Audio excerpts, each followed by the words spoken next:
The new G16. Stunning views.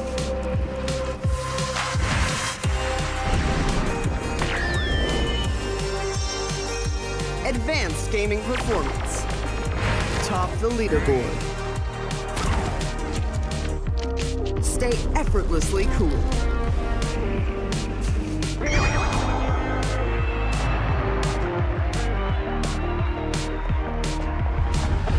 G16 gaming laptop.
Imagine all of this packed into this.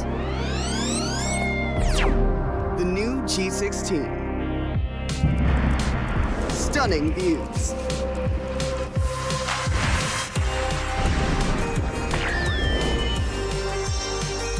Advanced gaming performance. Top the leaderboard. Stay effortlessly cool.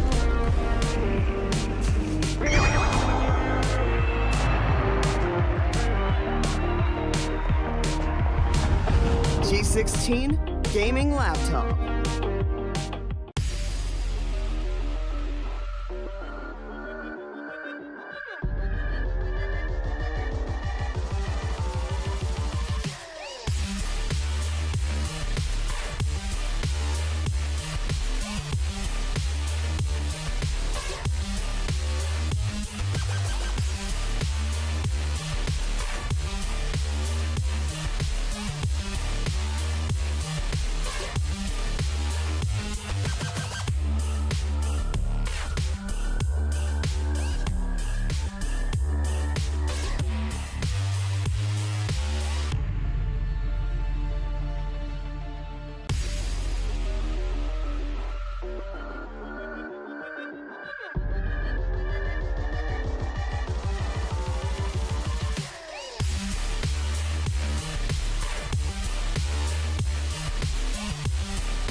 Imagine all of this packed into this.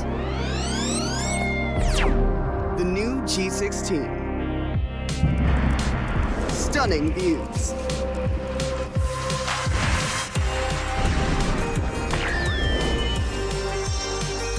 Advanced gaming performance. Top the leaderboard. Stay effortlessly cool.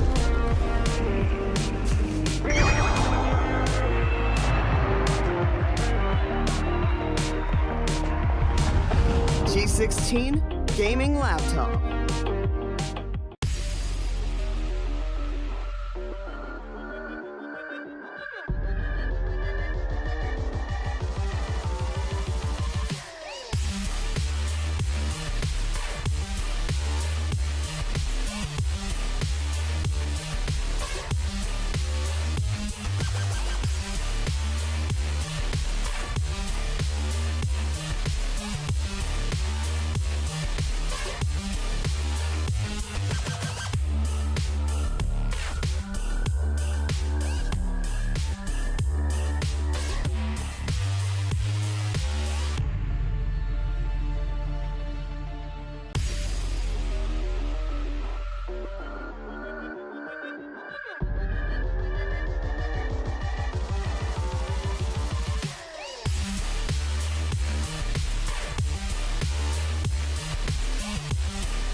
Imagine all of this packed into this.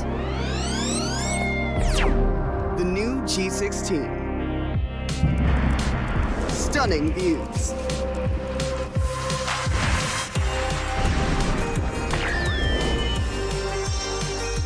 Advanced gaming performance. Top the leaderboard. Stay effortlessly cool.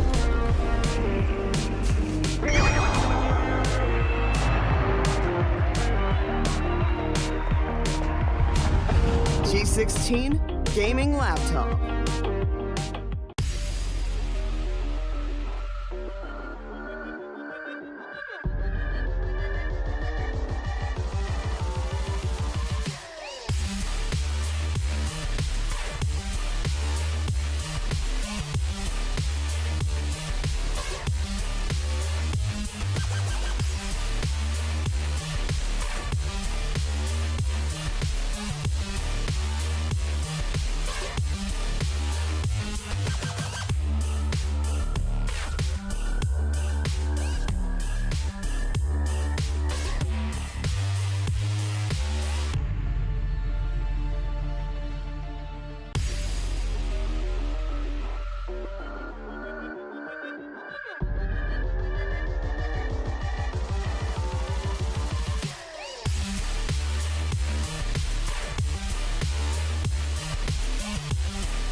of this packed into this. The new G16. Stunning views.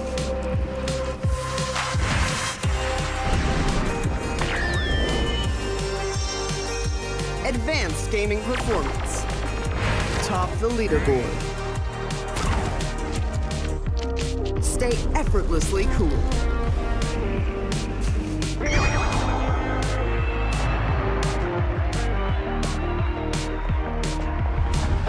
G16 gaming laptop.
Hello everyone, welcome to the another broadcast for Alienware Enter presents Alienware Gaming Saturday, hosted by the one and only the Esports Club.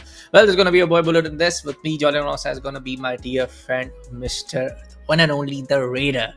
So we all know it's Raider Yeah. Slays, but we as my name is also Bullet the crazy gamer, but we also just we know our first name when it comes down to our IGN. So Raider, how are you doing today, man? Mhm. And welcome to the show. Well, I'm doing great and I'm pretty excited. Yes, we are running a bit late. I guess there were certain issues that we are facing on store. Yeah. And talking about the stores, guys, yes, we have certain stores where the game is going on. If you talk about Valorant, if I'm not wrong, we are visiting Yes. Pune for that. Yes, and for Mortal Kombat 1, we are visiting Jaipur. So if you are near those cities, go ahead and visit because there are going to be amazing amount of G. ample amount of should I say action Yes. going on there. It's basically going to be a semi-land type of environment where you're going to visit that particular store. You're going to face your opponent right there in the store, and you are going to get those rewards right in the stores. Talking about the rewards, let's look at the prize pool as well, guys. We do have a massive prize pool for Valorant, and that is of 25,000 rupees worth of Amazon vouchers, where the champions are going to get 15,000 rupees worth of Amazon vouchers, and the runner-up will be getting 10,000 rupees of Amazon vouchers as well. Yes, sir. As you know, all time, folks, it's not going to be just one game today. We're going to witness the second segment that's going to be coming in from the Mortal Kombat action. And of course, we do have amazing prize pool of combined of 15,000 worth of Amazon vouchers. Let me remind you, folks, they're going to get Amazon vouchers when they compete and win in the Mortal Kombat tournament. They will get 10,000 worth of Amazon vouchers if they are able to secure the entire victory. And the second place, the runner-up, will get 5,000 rupees. So yeah, there is prize pool, there are stakes, and there are also glory of winning the Alienware Interpresence, the Alienware Gaming Saturdays, because you get a lot of joy by winning this amazing IP in your name. So I'm looking forward to see if the individuals are going to perform like that. But yes, of course, we start with a dual perspective type of scenario in the very first game. Yes, we do have individual matchups as well, but that will be going on in Jaipur, if I'm not wrong, because we have Mortal Kombat being hosted on Jaipur, in Jaipur to be precise, and for Pune what we have is Valorant, the 2v2 action. The wingman action is going to queue in. Yeah. The team deathmatch mode is going to get utilized, where I believe, yes, the Yeah. agents are going to take a good role. And we have seen in the past for like 1.5 year that Reina is the most beloved one. But lately, with the ISO buff, we have seen a lot All of ISO duelists as well are. when it comes to. Yeah, all duelists are buffed up when it comes to 1v1 initiation, and then Yeah. it all trickles down to the initiators. We have not yet seen a lot of breach play, a lot of Sky play into the picture, but we have seen a lot of Gecko into this whole scenario. We have seen Fade in some matches as well. So it's always surprise because in team that match you don't have the classic 5v5 type of scenario where you have to go in and get those agents and play that role in a very good way. It's all about your duels. It's all about your coordination. It's all about how good you are when it comes to the trade fires and the whole scenario in team that match. So for that reason, I believe yes, the action is going to be fun to watch, but I will go with open mind. I'm not going to expect anything from here. Let's see what happens. You just say you're gonna approach with an open mind, and then you say you're not gonna expect anything. What are you trying to say, my friend? But yeah, it comes on to the fact that as a caster on the desk, as analyst on the desk, we definitely expect some kind of action coming in, especially when it comes on to Alienware Gaming Saturdays, where every time around when we Yeah. have gone to the CT for the second time, we have seen the evolution, we have seen the readaptation coming in from these lads and all of these participants, and we all know for a fact that, man, hey, there's going to be what we call a semi land tournament that is going to be happening in the Dell exclusive. So a lot of people are going to come over there, all of the customers are going to come up there and are going to watch your gameplays and what kind of games you are playing on. Of course, it's going to start off with the Yeah. Valorant, and then your co-participants are also going to be there to watch your gameplay and what kind of action you can bring on in terms of on the entire map and entire play. And as you all know, as we all know, folks, it's going to be in a format of 2v2, and also it's going to be in the game of Valorant. There's not going to be any 5v5, any 3v3. It's all comes down to your performance and your duo coordination. So again, talking about the agent picks, when you said it, Reda, yes, even I'm also not expecting anything at this point of time. I because it becomes a pattern, right? We often see the duelists coming in. We often see and Yeah. every now and then we do see one of the teams trying to just dominate the entire tournament for themselves, remains undefeatable because there is no double elimination bracket, there is no loser bracket. So the team, the duo who remains undefeatable is definitely gonna win the entire tournament for the day. Yeah, they have to be undefeated if they really want to secure this spot because, as you rightly said, no eliminations. I mean, double elimination bracket is there. No chance is going to be there. The only question that you have is basically your registration and your chance of fighting in one particular TEM team that match. If you lose in that, else of course the trouble is going to be quite high and you are going to be outside the competition. But if you win, there is going to be even more fiercer competition waiting on the other side, because maybe the other particular team knows what to do against a team like you, and maybe they know how to counter you as an individual. So I'm looking forward to see if that's going to be the case. And honestly, every single matchup from here is going to matter a lot for those individuals who are Yeah. seeking for the top spot, who are seeking for being at least the runner-up. Because if you are at least the runner-up, you still get 10,000 rupees worth of Amazon vouchers.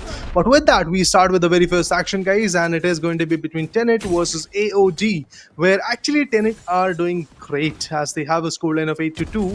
Stun goes in. Okay, there you go. Neon stuns himself. That was pretty interesting. Self-implicating wounds, but at the end, let's see if the value is going to come through. Not at all. Sixth frag already from the Reina. Yes, we do see some a good amount of frags coming in from the side of Tenant. We didn't saw with the match schedule, so we definitely know for a fact that of course the first matchup is gonna be between the side of Tenant and AOD. So we do see the Ace Born, the guy named as Ace Born, playing as Rena, definitely dominating in for the maximum amount of time that we are able to see on the kill feed. And also when you are able to see that happening on the kill feed, you know for a fact that this guy is just going bonkers left, right and center. Already inside stage 2, and we do see a lead, quite a good lead of around 15 frag points in their side, 10 frag points lead on their side. Now it's 11. Maybe the lead is going to get improved a lot. Yes, indeed, the Empress, that Reina. She's definitely significant. Tokyo on the other corner is going to shut his opponent away with a martial shot right on the cranium. It was good. Other than that, yes, few more connections. But we all know that when it's Empress online, you can't really shut her down. Until unless you go for the head, you aim for the head and eventually you shoot her down with just 1 or 2 bullets. That's the only case scenario that you're going to be valuable at. As we can see, the recovery orb was there, but still, Tokyo with the Sheriff was able to take down Ace 1 because that Reina was a bit confused, I guess. He was trying to aim for the stage, he was trying to aim for the Reina as well. And things started to topple down over there. We still have a 11 frag difference. Now it's again 11. No, it's down to 10. So yes, this is how the game is going to go, guys. We are going to see a lot of vice versa leads and differences coming through along the way.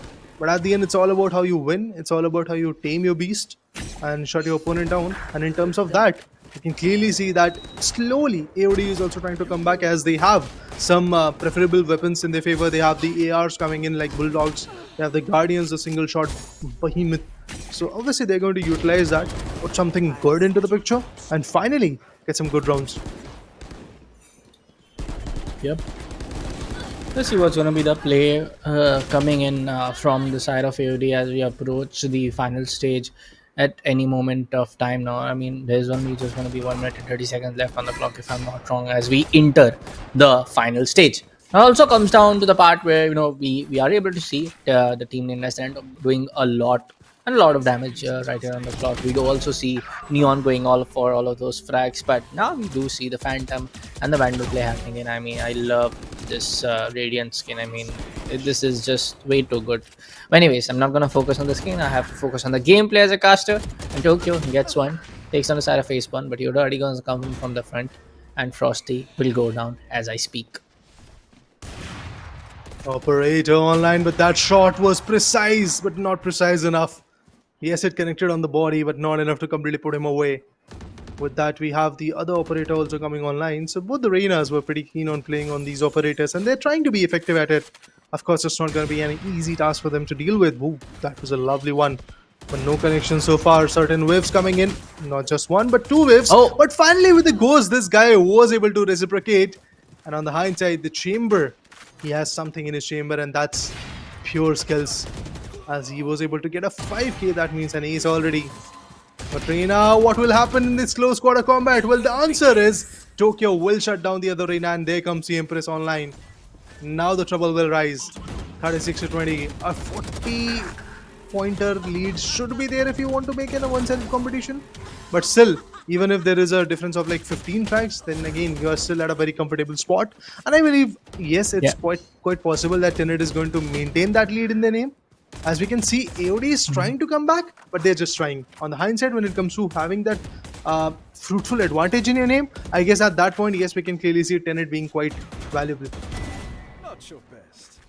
At this point of time, I still feel a little bit bad for the side of AOD. They are struggling a lot to secure those gunfights in their favor. It comes down to one-on-one. It comes down trying to take both of them down with a slight flick or maybe a big flick that we are able to see coming out from Frosty, but I'm not able to see that coming in from the side of Tokyo. And as a Reina player, we do expect some beastly Reina plays that we often see, whether it's be a competitive game, whether it's be another duelist playing in, another player playing as that favorite duelist of all time, maybe I have to say, because she's one of the vanilla agents that you see in the game. But for now, it's going to be your daddy to confirm the kill on Tokyo, and he is now has gone for the operator selection. No, that's going to be other guy who's going for the operator selection. That's going to be your daddy playing in with that Vandal. And of course, with that sweet spot, he gets another one taken down from his side. And the score line is right on your screen, folks. I mean, 44 for the side of Tenet, 29 for the side of AOD. It's kind of like an overpowered situation happening in the favor of Tenet, not gonna lie, because every time and now there's going to be a small little fluke of error that is happening in from the side of Tenet, and then there's that only that moment AOD is able to confirm up that kill. I don't see those 1v1 gunfights going into the favor of AOD as much as we both are able to see coming in from the side of Tenet. So they're not wasting a lot of time, but on the hindsight, AOD, they are pacing their attack. They are making sure that they get the trigger discipline working for them. Look at this Kurami Vandal in the hand. Got two, but Overdrive is online. But what will happen? Oh, there you go. The first track comes through. It's the Chamber who has been shot down. So Tenet, not a very good start, but all you need is one good shot onto that Neon, and the ultimate will go in vain. Tokyo on the hindsight is doing the heavy lifting for sure, as we can see. Getting a 2k altogether, but finally getting compromised as well. There comes the Empress. It's a bit tricky equation to deal with. Oh, Rendezvous being utilized effectively, but that ultimate of Reina also goes in vain, and that's a bit disheartening for sure for the team. But through the wall bangable shots, Frosty connects again. Won't go far as Eastbourne is going to shut him away. We do have certain amazing implications coming through. 52 to 38. There is still a difference of 15 massive frags. It's not going to go down that easily, but with the ghost, the sky could have been fruitful. Not the case anymore. We have Tour de Force coming in. Gets one. Will he get another one? Let's see. Let's wait and watch. Ooh, the connection was not there. And yes, we have 53 to 42. That means difference is still there, and it's quite evident. It's quite vibrant right now, the amount of difference we have. But the question is, where will this picture lead us to? Is it going to be a win or a loss for Tenet? Because Tenet, they started with a dominating hand from the get-go, from the very first round, from the very first frag, my bad, and they are just following it up. They are just having that dominating fun in their name. They're just not losing. Yes, there are certain difficulties that they're facing, but at the end, they're still valuable. I mean, at this point of time, yes, commendable job getting done from the side of AOD. Tenet is now right on 50 cent, make that to 58 and 8 given at the point of time. And on the other hand, AOD is able to chase them out with that 47 frag point score. So I love the fact that AOD is not giving up at any moment of time. They're still fighting it off to make it an equalized score line. Sorry, I said equalizer. Make it an equalized score line, and to even the odds in their favor. But for now, definitely, compared to what kind of effort, I'm not saying that Tokyo is not playing that good, but the kind of effort I'm able to see coming in from Neon and the kind of kills that are coming in from the Neon player is just way more commendable. All I guess I need to do is to play on that trade game or play on that duo tone that if Frosty is able to go step up and take that first frag, you just go in, sweep in and do the crossfire and get the other one. And with that kind of gameplay is just going to happen, we can definitely see a comeback. But in the last 10 seconds remaining I don't see that comeback happening at any point given moment of time now. It's going to be 62 or maybe 61 just for the score being now for the side of Tenet to win out this first 2v2 TDM showdown in their favor. For the difference of 11 amazing frags, yes, we have the winner of the very first matchup today on 10th of August in the Alienware Enterprises, the Alienware Gaming Saturdays, and it's Tenet. AOD, I don't know what to say to be honest, because they were quite good. They were equally good, but they were in a very big iffy spot when it comes to their first and second stage. They were not able to get some good rounds, some good frags in their favor in the first two stages, because if they would have those rounds, if they would have those frags in their favor in the very first stage or in the second one, they could have like completely shut down that gap, because at a certain point we got to see that there was a gap of more than 20 frags, but that gap was slowly getting narrowed, and it all narrowed down to 11 frags. So if the gap would have been like down to 10 frags or 12 frags, maybe there was a possibility that AOD would have come back in the game. But on the hindsight, if you see, as soon as there was the timer getting ticked at 1 minute marker, when just 1 minute was left, we really got to see that the other guys from Tenet, they decided to build a crossfire. They were not committing, they were not going wide open in the whole site on the whole map. So that was a good strategy from their corner. They knew that they had the lead and they had to maintain that lead to secure this spot in the next round. I have just one thing to say, and that is, in next few stages, watch out, because Tenet can go down, and the only reason would be those small mistakes that they were doing. If the aim precision is not that working, not that efficient, you may go down. But for now, I guess congratulations on winning your very first spot in the next stage. But for now, guys, we'll take a short break, and after that we'll be back with many more actions, so stay tuned.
Imagine all of this packed into this. The new G16. Stunning views.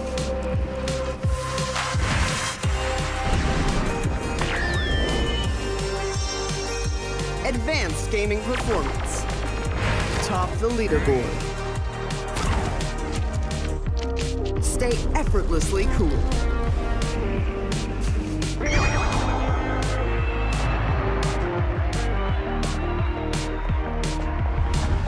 G16 Gaming Laptop.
Imagine all of this packed into this. The new G16.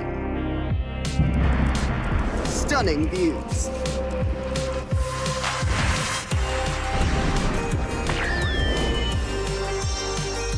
Advanced gaming performance. Top the leaderboard. Stay effortlessly cool.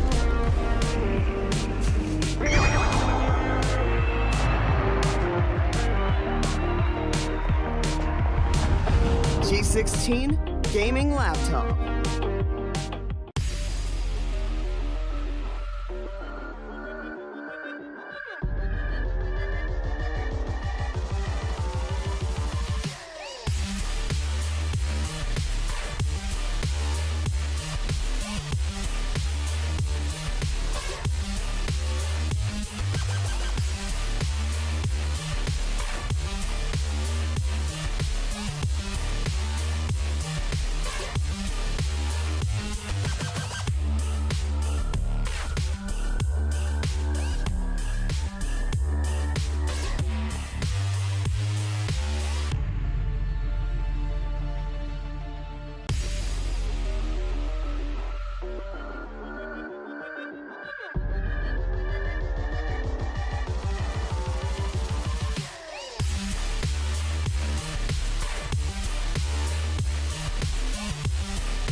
Imagine all of this packed into this. The new G16. Stunning views.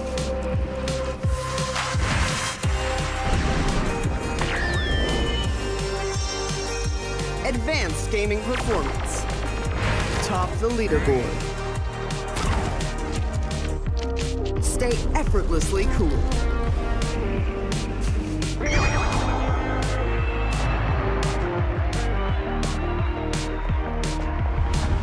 G16 gaming laptop.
Imagine all of this packed into this.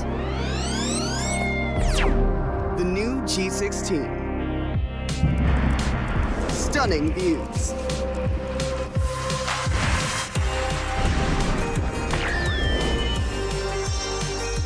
Advanced gaming performance. Top the leaderboard. Stay effortlessly cool.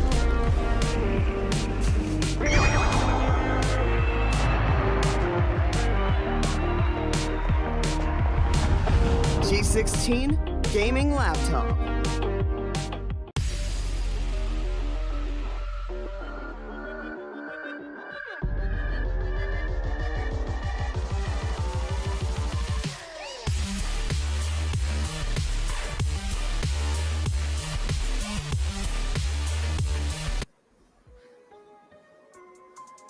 Hello everyone, as promised we are back after a little long break here at the Alienware Intel presents Alienware Gaming Saturday, hosted by the Esports Club. Yes, indeed, in the first game, we did witness a pretty competitive game between the side of AOD and Tenet. We did saw a slight bit of a comeback happening in from the side of AOD, but yes, in the end, Yep. it was decided to win out the entire TDM match in their own side, in their own bag. But that was the very first game. I believe, yes, there are going to be a lot of games where we might get to see the one-sided dominations, or we might get to see the close cut-through type of aggressive stance coming in from a lot of individuals. So I'm looking forward to see how the game goes on and eventually who's going to win at the end. Because remember, guys, the stakes are quite high. We do have a total prize pool of 40,000 rupees worth of Amazon vouchers, out of which 25,000 is reserved for Valorant action and 15,000 is there for the Mortal Kombat one. So choose accordingly, guys. If you're there in Jaipur, just go ahead and watch out the action for Mortal Kombat. And if you are in Pune, then of course you can visit and check out the Anyway exclusive store, where you will get to see the newest in line of laptops, that is the Dell Anywhere M16 R2. You can go ahead and check that out as well. But for now, I guess what we have to check out is basically the action between KOF and WLL. Pretty interesting names, I guess. We have to know what are the abbreviations for that. But for now, looking at the fights, we have the Ghost in hand. Let's see if the swing is going to be valuable enough or not. Ooh, that was big and bold. Ace, Vinat and August, both of them were able to get 2. But Caring His Heart is going to get 1 more. Ooh, lovely. Yep. We do see some kills coming in from the side of WLL. I mean, I want to know the full form, or you want to guess the full form team names of these teams. I mean, KOF. I mean, KGF did make sense. I mean, KOF. King of Fire, maybe. King of Fire. Yeah, King of Fire it is. And what about WLL? It could work. It could work. Win, lose, loser. Anyways, jokes apart. We do see a good amount of kills, ample amount of frag points coming in towards the side of WLL. Of course, they are, if their first form of W definitely speaks up for win, they are definitely winning those gunfights in their own favor. And on the other hand, Gus is going to be right there to present to take some frags out. We do see the side of Renant, if that is going to be the IGN, I suppose. Is definitely gonna step up and take some kills coming with that Sheriff, and I love to see those Sheriff shots taking a headshot on their opponent. Oh, missed by a small inch. Reina is almost out. Flag is just gonna go in for another peek abu and gonna take her nemesis down. Now WLL with 10 frags as we approach stage 2, and KOF still standing at 6. Now standing at 6. Impressive picks are coming through, and as we can see, WLL is definitely moving forward and they're marching with some good picks. The Mosh Pit definitely going to damage out August a bit, but the Stinger competition is going to be won by Caring His Heart. Not just that, the Dizzy goes in, spits right over there, and with the flash working, Serena was able to get a bigger upper hand. Vulnerable comes through, but this time it's Renard who is going to get with the Sheriff. Caring His Heart has been taken down. Still, there is a difference of 4 massive frags. Now it is of 5. Okay, down to 4 once again. Few more impressive shots. ISO is pretty low. He's looking forward to go ahead and get that recovery orb in his name. Won't be that easy for him. Yeah, he gets countered. 3 frags over difference right now. It's still something that can be compensated with. Relic on the other corner through the stairs. Shots one more down. So that's good. Impressive picks coming through. 12 to 14 is the scoreline for now. Yeah, let's see what's gonna be the entire play when it comes down as we approach the final stage, because Vandals and Phantoms will be online. We will also see the operator play coming down from these players. But for now, we do see for a side that WLL is gonna be the team every now and then to be on the leading point. But on the other hand, KOF struggling not by a very big margin, very huge margin. They will be struggling a little bit, just take some of the kills and try to take the fight on with then equalized frag points in their favor. 21 for now for the side of WLL. We do see the Bulldog plays happening in from the side of ISO. I mean, again, dear right, please nerf ISO. Thank you so much. All right. Look at that, August once again with the Bulldog being absolutely effective. And that's the advantage that you get with ISO. The first shot that is aiming for your head is going to get pretty much avoided. with that shield that you get with the ISO. And that's exactly what is happening. Look at this, August going bonkers. And they're just making sure that they get that upper hand in the name. Let's wait and watch. Let's wait and watch what happens next. I would like to see 27 to 15. Oh, now it's 28. Well, slowly but steadily, we can clearly see WLL. They are making some good moves, and both the players are actually on their aces. Both the players have got 5 frags each in their name. Renard goes for the 6-1, but unfortunately, August was not that, I guess, effective enough or fortunate enough. So let's wait and watch if something valuable is going to queue in. 18 to 32, that means we still have a massive difference of 14 big frags. This could be yet another one-sided Dominion to talk about, but we still have 5 more minutes to work with.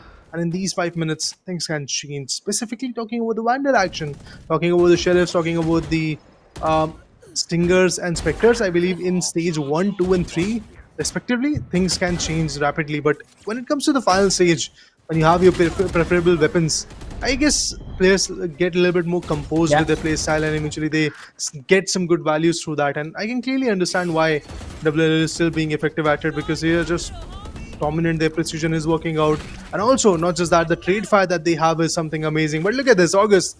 He has been detained, but he is in a very good cover. I don't think so that he's going to get taken down that easily. I mean, a lot of these opportunity, a lot of these times we don't often see, and when it comes down to TDM. But by the way, I love the Kurunami skins. Kurunami skin is the best after Prime Vandal. Thank you so much. But when it comes down to a lot of these opportunity, a lot of times there's not always the utility play or the duo chemistry that leads on to victory. Of course, duo chemistry and in coordination is one point. Of course, Odin is online. There you go. That is something needs to be pointed out for sure. But it's most of the time how mechanically good the player is. First thing and first part, and how he's able to win out the gunfire, whether it's be burst fire, whether it's be straight up shots going in, whether it's be one tap, anything. Any kind of gun mechanism when it comes down to Valorant, which you are able to handle upon your side and which you are able to use and win gunfights with it, that is totally okay and totally green tick on the corners. But when it comes down to the other team not even able to catch the opponent team who is on towards a lead of 20 points or more than 50 points in a crossfire, not even able to get a strong gunfight in their favor, winning those strong gunfights in their favor, it's be 1v2, it's be 2v1, then it comes down to a question that there's definitely that skill caliber difference when it comes on the other team is superiorly good, and the other team is not able to perform up to that amount, a little bit underperforming. It also comes down that players are new to this entire 2v2 fashion, maybe new to just going in for those 1v1 gunfights, because of course usually you play 5v5, usually pay for your utilities and everything. But for now, as the entire discussion gets over for what I just said, WLL is right now on 50 frag points and K-Off is right now at 35, and Relak will be that guy to take her nemesis down as I speak and make that to 36. 14 frags over difference is still going on. Well, the Dizzy and the Wingman competition from the Gecko is definitely something which is valuable. You get that insight, you get that info where the players are, but still at the end when it comes to reacting on it and eventually getting the right value, I still believe that you have to be efficient. Your trade fire has to be good. KOF, for that matter, is not that good. You can clearly see the trade fires are not at all working. Now through the stairs, we will get to see something interesting happening, but August is going to compromise Ralik once again. Killing his heart is going to trade him off, but we still have a difference, and that's huge, guys. 17 frags of a difference is something which is quite, I guess, visible and quite a big statement. But what was that? The Odin goes off, takes Renard down, but instantaneously we have August who shuts him away with the kill contract. He's going to once again carry the Gecko to a 1v1 duel, and he wins it again. That's beautiful. The way this guy is playing, the way this guy is bringing in the value is something massive. Okay, the Dizzy is going to enact. Relic comes up with a 1v2, all thanks to the assist coming in from that Gecko, from the Dizzy. Just that, we have a 3k already. Renard getting shot down. August still anchoring that angle. Won't go far. It's a 1v2, and you go down. 18 frags over difference. 1 minute more to go. I guess we have the winner, guys, and it's definitely going to be WLL. Look at those one taps. Oof. So crispy. So on point. So lovely. So marvelous, so beautiful, and maybe I jinxed that last shot. 45 seconds remaining on the clock, 65 for the side of WLL and 45 for the side of KOF. And like you said, it's already over. But in the last 40 seconds, we can definitely expect the side of KOF to at least reach 50 frag points in their favor, right? I mean, expectations are endless. Yes, we might get to see them reaching out to the marker of 50, but that's just not going to be an easy one to reach out to. Alec, oh, that was a lovely swing, but that one tap connecting right on the cranium was not that effective enough because it was a wall bangable shot. You don't get that kind of a damage. In the hindsight, as you can see, the chaos is pretty much visible. 47 to 73, there is a massive difference. Oh my god, Caring his art with beautiful pre-fire, shuts through down. But this kind of playstyle should have been there from the very start of this action.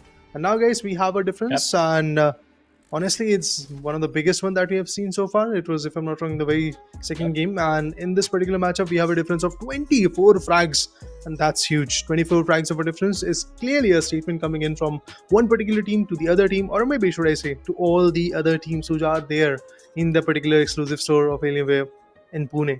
Because that's a big statement from their corner. They have told their opponent that they're here to win.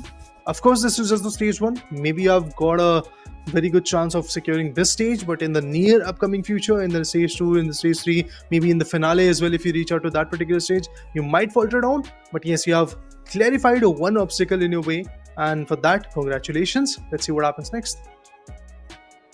Yeah, definitely, man. I mean, I would definitely say for the winning team, I mean, the Reina was Radiant and the other guy was Immortal, if I saw that charm right. I mean, both was Radiant. So I feel like they were just playing into warm up for their next act rank games. But puns intended and jokes intended now. We'll take a short little break here at the Alienware and Intel presents Alienware Gaming Saturdays hosted by the Esports Club. We'll see you after a short little break.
Imagine all of this packed into this.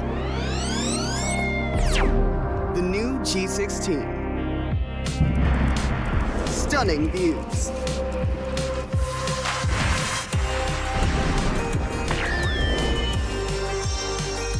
Advanced gaming performance. Top the leaderboard. Stay effortlessly cool.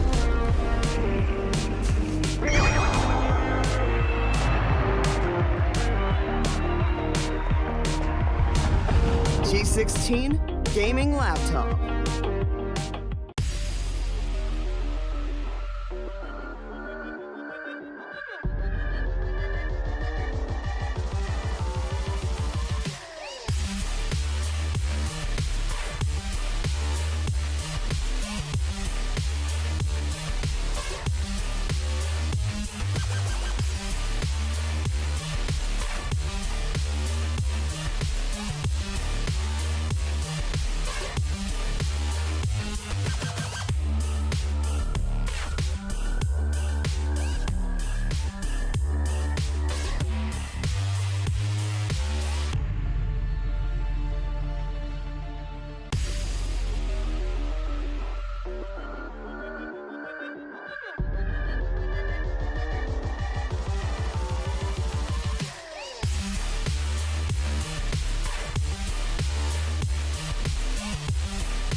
Well, folks, after a short break, we are back here at the Alienware and represents Alienware Gaming Saturdays, hosted by the Esports Club. Yes, we have seen two fine games, and the first game for the day definitely went a little bit competitive, but the second game that was pretty Mm-hmm. intense, I would say. Not much one-sided, but definitely very much favoring one particular side. And of course, both of the guys were radiant. I mean, popping Yeah. off kills here and there. So that was just way too good coming in from the last previous game.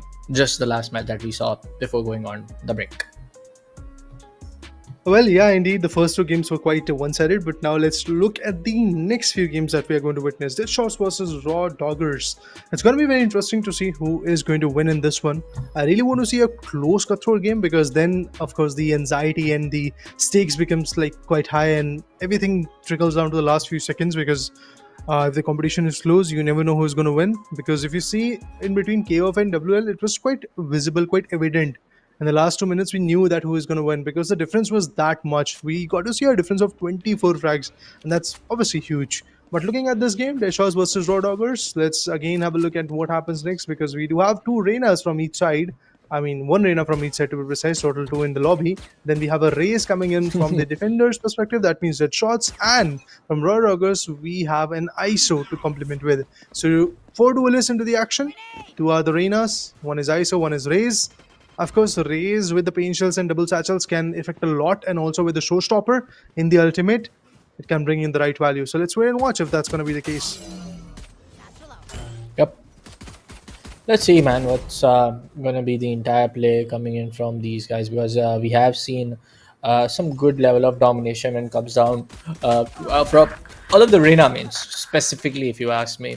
We do see a race coming in now. We have seen players going into pick up and block Rays in the stadium format, but we haven't seen Rays getting picked up way often as we see ISO, as we see Reina. I mean, ISO and Reina is like the best and the most picked up agents in the entire Alienware Gaming Saturday season, like starting in from 2023. So yes, I love to see some duality in the agents. I love to see some variation in the agent pick, and I'm hoping that Kakashi Sensei performs really well with Raze in this particular game. I mean, the trade fires have to be there, no doubt in that. I'm totally in for it. And let's wait and watch if the trade fires are going to work or not. And now it does feel like that the competition is going to be absolutely on point and impressive. Yes, there are certain shots going in. Raw Dogs, they are working. Blink has been picked off. It's 7-6. Once again, a close cutthroat competition from both the sides, specifically for the first stage. But as we trickle down to the second one, we can clearly see there is a difference, and it's of 2 frags. Not that big of a difference, but now it is slowly getting enlarged. We are again down to 2 frags of a difference. Recovery orb being taken. Ares not being effective. It always hurts, man. Ares with those rate of fire and those amazing bullets going in, but you still are not that valuable. It's always a surprise to me personally. What was that? Where was ISO looking what? at? He had no info whatsoever. Hisoka? Reina was fighting, but ISO, I don't know what he was thinking about. He was there in a different battle probably. Raw Dog, Kakashi Sensei has been picked up from his corner, and Hisoka gets one more with the Ares. There you go. 11-10, pretty close, pretty cutthroat. Pretty close, pretty cutthroat. Blink is able to defeat the side of Raw Dog in that gunfight, which he is able to win out with that area. I love what Kakeshi is trying to do. I mean, Boombot over Satchel. Is this some new trick on the block, or maybe he's just trying to explore Raze in this stadium? And here comes the party rocket fuse going on, and he gets one. Pretty straight, pretty simple, pretty classic, if you ask me. And he goes in for the third. I mean, the overall gameplay, the sensitivity on how he's playing, definitely looks that wasn't very high, or maybe just like flicking like here, there, and center. He's just being very classic. He's just being very slow and steady, and as the saying goes, slow and steady wins the race. He's just going in for it. But yeah, on the side of Deadshot, they're able to confirm up 19 frags right now. Talking about the side of Raw Doggers, they are on 16. Good kill coming from that Reina. Leah was online, but Kakashi is not going to stop anytime soon. Every time around, he's just going in with the Guardian, tapping heads at between the eyes, between the center of the eyes through his opponents, and is able to confirm up kills, which is leading down that Raw Doggers are slowly and steadily crumbling all the way down to just 17 kills, and Deadshot are right now on 22.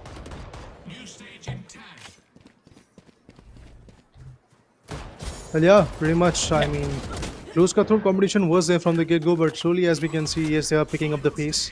Deadshots, they are bouncing back. Raw Doggers on the other corner, they're still suffering, but Raw Dog, Blink has been taken under with a good Guardian shot right on the cranium. Not gonna be efficient enough. Look at this. Sensei shuts him away with the Bulldog. He was looking forward to take a trade, but that is just not going to work, as we have a trade fire being pretty much established over here. Raw Dog had a pretty low amount of HP, but he was still able to shut Sensei down. So that's good for him. That's efficient for him. That's again valuable. But as we can see, Deadshots lately in the final stage, they are just popping off. They are just doing some amazing stuff, and they're just getting all those frags in the name. And once they are effective with this play, I think they're just going to be on point. Blink shuts one down, and Straw Dog, who has been picked off. Hisoka on the other corner takes 2. Good trades coming in. 6 strikes over difference. Kill contract takes away the raise. Well, let's see what happens. Ooh, with the Odin, yes, initially the first few connections were made, but at the end, Yeah. the trade has been taken down by Raw Dog. Yeah, Blink goes out to take down the side. Rodok, as once more we are able to see Rodok is not able to capitalize on a lot of these gunfights happening in. Oh, seems to be a little bit of trouble happening in for the side of Kakashi to take the kill down with that Vandal spray. But for the time being, it's gonna get killed up from the side of Blink. Headshot, is he able to confirm up a few more kills? 32. Rodok is at 20. This is yet more of a competitive game, if you ask me honestly, compared to what we saw in the previous one. Definitely agreeing on those points, because yes, indeed, as we can clearly see that the competition looks quite on point. We can clearly see that the trade fires are also quite impressive from both the sides. Yes, there is still a pretty huge difference that we can talk about, but I can clearly see that yes, the chase is going to be absolutely amazing. But so far, Raw Dog is trying to bounce back. We have a 7 packs difference. Satchel being utilized. The Leo was effective enough to shut him away, but instantaneously a trade will be coming in. Hisoka this time was not that effective. Blinks is going to put him down with the wall bangable shot, and instantaneously takes down Raw Dog as well.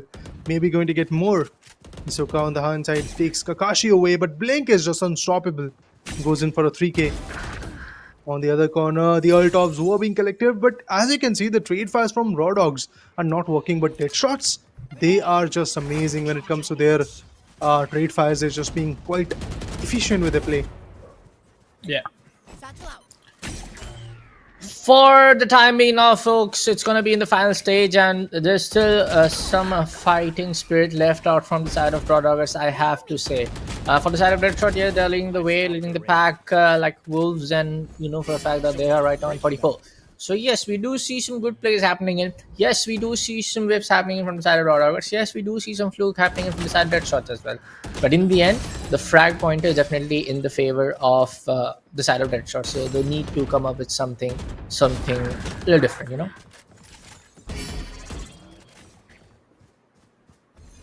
I guess yeah, they will need to come up with something out of the box, some different approaches. Trade fires, if they are not working, have to be efficient with their play style. But Blink, Hisoka has been taken down. The Leer is effective, but not that effective, as we get to see the trades also being delivered. Raw Dog was able to take down Blink, but instantaneously we got to see a trade. Odin in the hand, we have the Boombot being delivered, the Pain Shield still affecting a lot. Let's see who gets the upper hand over here. Well, there is the connection. Hisoka finds one. Blink instantaneously takes a good trade, but the dismissal is not going to work anymore. 5 flags over difference, but Sensei knew that the only counter to a Odin is basically a shot right on the cranium. That's exactly what he was getting every now and then. Not just that, we'll get to see some more interesting trade fires coming through. 51 to 43. Differences are quite evident for now.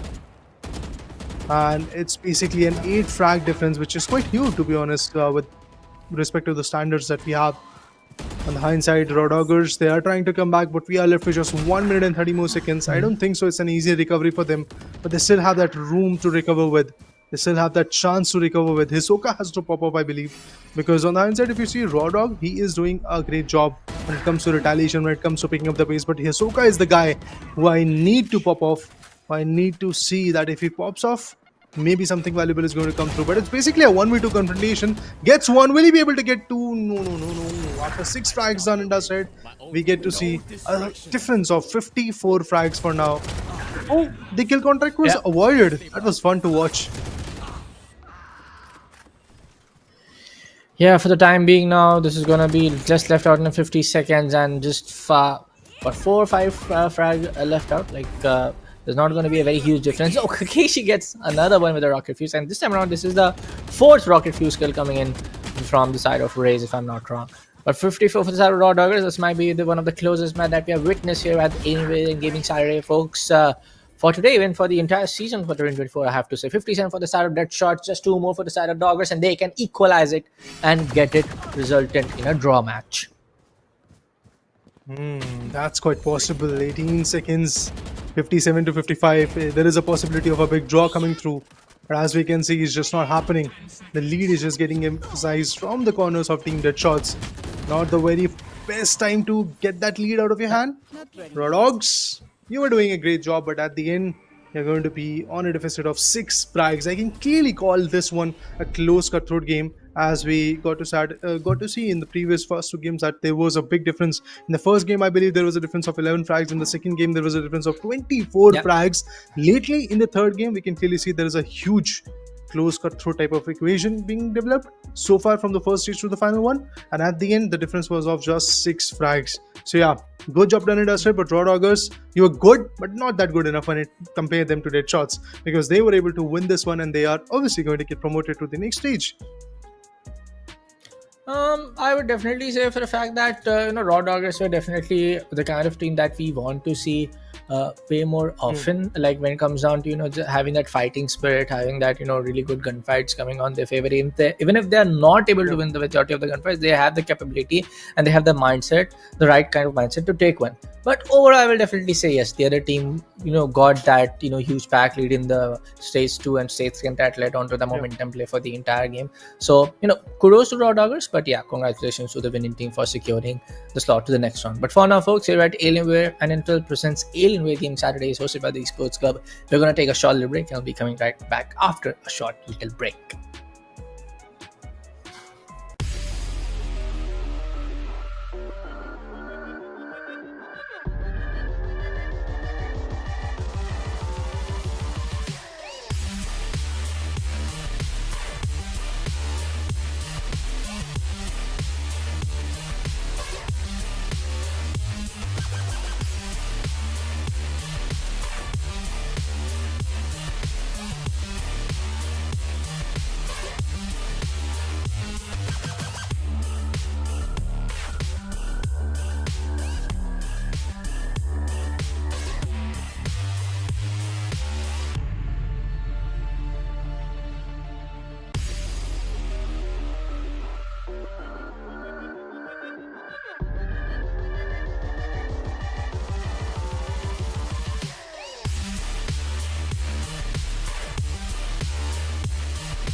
into this.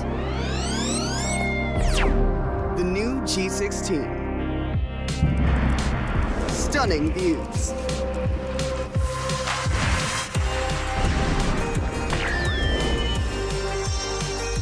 Advanced gaming performance. Top the leaderboard. Stay effortlessly cool.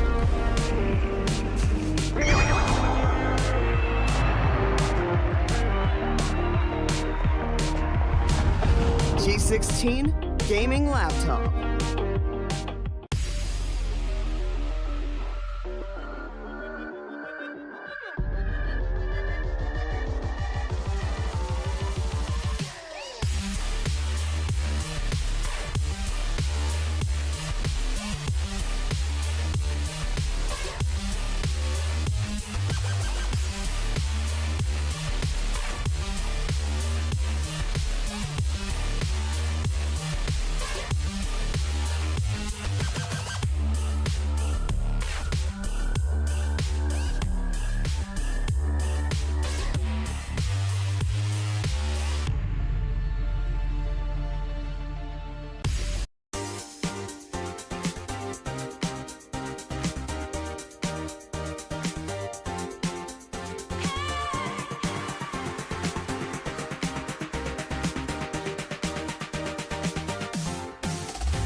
Hello everyone, welcome back to Alienware and Intel presents Alienware Gaming Saturdays, hosted by the one and only, the best in the business, the Esports Club. And yes, folks, we are done with the third map. And the last map was pretty competitive. Raw Dogs almost had the opponent by a very small margin. What, that was 4 kill or 3 kills away, and comes out Six frags difference. Six frags to be precise. Yes, I almost forget the frag points anyways, but Raider got my back. But 6 frag point they were away to draw the entire thing and go for a rematch. But yes, their opponent were way ahead, because in the first round, in the stage 1 and the stage 2, and even in the stage 3, they had a pretty good competitive overall lead, and that they let on to the entire momentum play and escaped down. They just maintained that entire lead. So it comes down to the same discussion, Raider. When we see the next game, some way or the other, the winning team needs to have the what do you call is that initial few frag point lead in their own favor. I guess our host did make a unrated game instead of hosting an unrated game, so we're gonna just come back to that after this. Yeah, guys, Everybody welcome back. has- We are once again back in the desk, and it happens, guys. It happens because in this kind of competition, we all love to play ranked matches, but unfortunately, that's not the case when it comes to the 2v2 showdown that we have in the Alienware Gaming Saturdays. So you have to go ahead and get those maps like Piazza and other maps which are going to be readily available for these 2v2 showdowns. So yeah, I'm looking forward to see if once we go back into the action, once we get to see that particular map coming into the picture, how the play is going to be there. Because if we talk about the initial 2 games, we had that one-sided dominant type of factor, but in the later part, slowly but steadily, yes, we are seeing that close cutthroat game also coming in Pune. And yes, guys, I would like to tell you guys that the Valorant action is going on in Pune. If you are there, visit the city, visit the Alienware exclusive store. All the details are given right there in the description of the live stream that you are watching. And once you do that, obviously you will have the access of playing, visiting, getting the insights from one of your favorite content creators as well. So guys, go ahead and get it done. Yeah, talking about ranked and talking about ranked players, how's your career history of ranked of competitive matches inside the game looking like? How many maps you won recently, Raider? See, I usually go for the solo queues, and lately, if you ask me, Even I do solo like somewhere queue. around. So I have won just 1 or 2 games in the past, in last 2 days, and lost like 5 or 6 games. So yes, I do have that red carpet. I love to be the show starter, so I am on the red 6. carpet. And what are the agents you prefer to play? Well, like if somebody Only like, Breach, if you- like, only does Breach or Deadlock, maybe in Icebox. Deadlock is kind of meta right now, man. That's why what the not beauty going in is, for and that's why I Sentinel? have the Why red not? carpet, guys. That's why I have the red carpet, because I love to So- explore those agents which are Take not that readily overall available. conclusion. So you are just going in, queuing in for the matches, going in for the matchmaking. You are just instantly. You're locking Deadlock and Breach, and then you're not able to do that coordination play with your random rank teammates, and then you're losing. Is that what we are trying to get onto? That's one way to put it. Maybe there is a difficult scenario for all the other 4 members. Maybe I am the outshining one, because if you see, every now and then in also those maps where I have lost the game, I am either on the first spot or on the second. Maybe not the MVP, but still pretty close to it. So I am getting my frags, I am getting my jobs, but I guess my teammates are not working that way, guys, because it's a solo queue. But the It's nation Mumbai wants to know server that why we you are are not talking about. playing. The nation wants to know why you are not playing for Sentinel, why you're not playing with controller in a map like Abyss is definitely gonna be that one map that is gonna come up in rank every often now. I mean, pretty sure when you talk about 5-6 games you're losing, I'm pretty sure 2 of them would have been Abyss when it comes on. And on a map like Abyss, you at least need 1 controller. And I prefer to have 2 controller. If you have Clove, I would suggest like somebody takes in agent like Omen, or maybe if not possible, if possible, Brimstone is one of the key agents I prefer if combined with the Clove. So why not Sentinel and controllers is the main question. Because it's just I don't like to play them. I initially started with Omen. If you see my channel, my YouTube channel, I just streamed with Omen. But now I'm fed up with that particular controller. I usually love to play the Initiator, and for that we do have Breach. And we have one more thing, guys, before we will continue this conversation, but for that we have a small break. We will go ahead back and forth in Discord. Till then, guys, peace out. I will be coming back very shortly.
packed into this.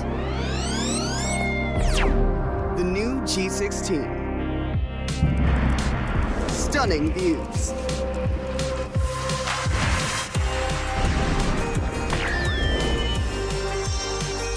Advanced gaming performance. Top the leaderboard. Stay effortlessly cool.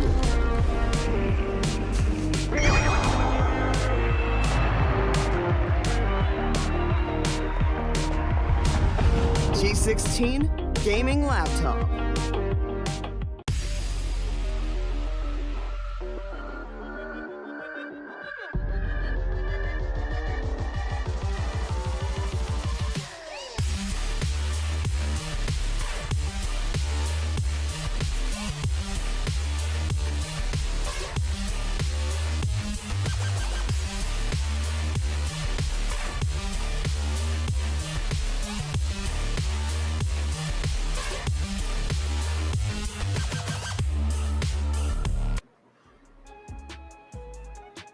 Hey folks, welcome back to the Alienware presents Alienware Gaming Saturday, hosted by the one and only Esports Club. Now, we did have some little bit of technical difficulties, but that getting paved away from the block. We are going to straight up jump into the matchup.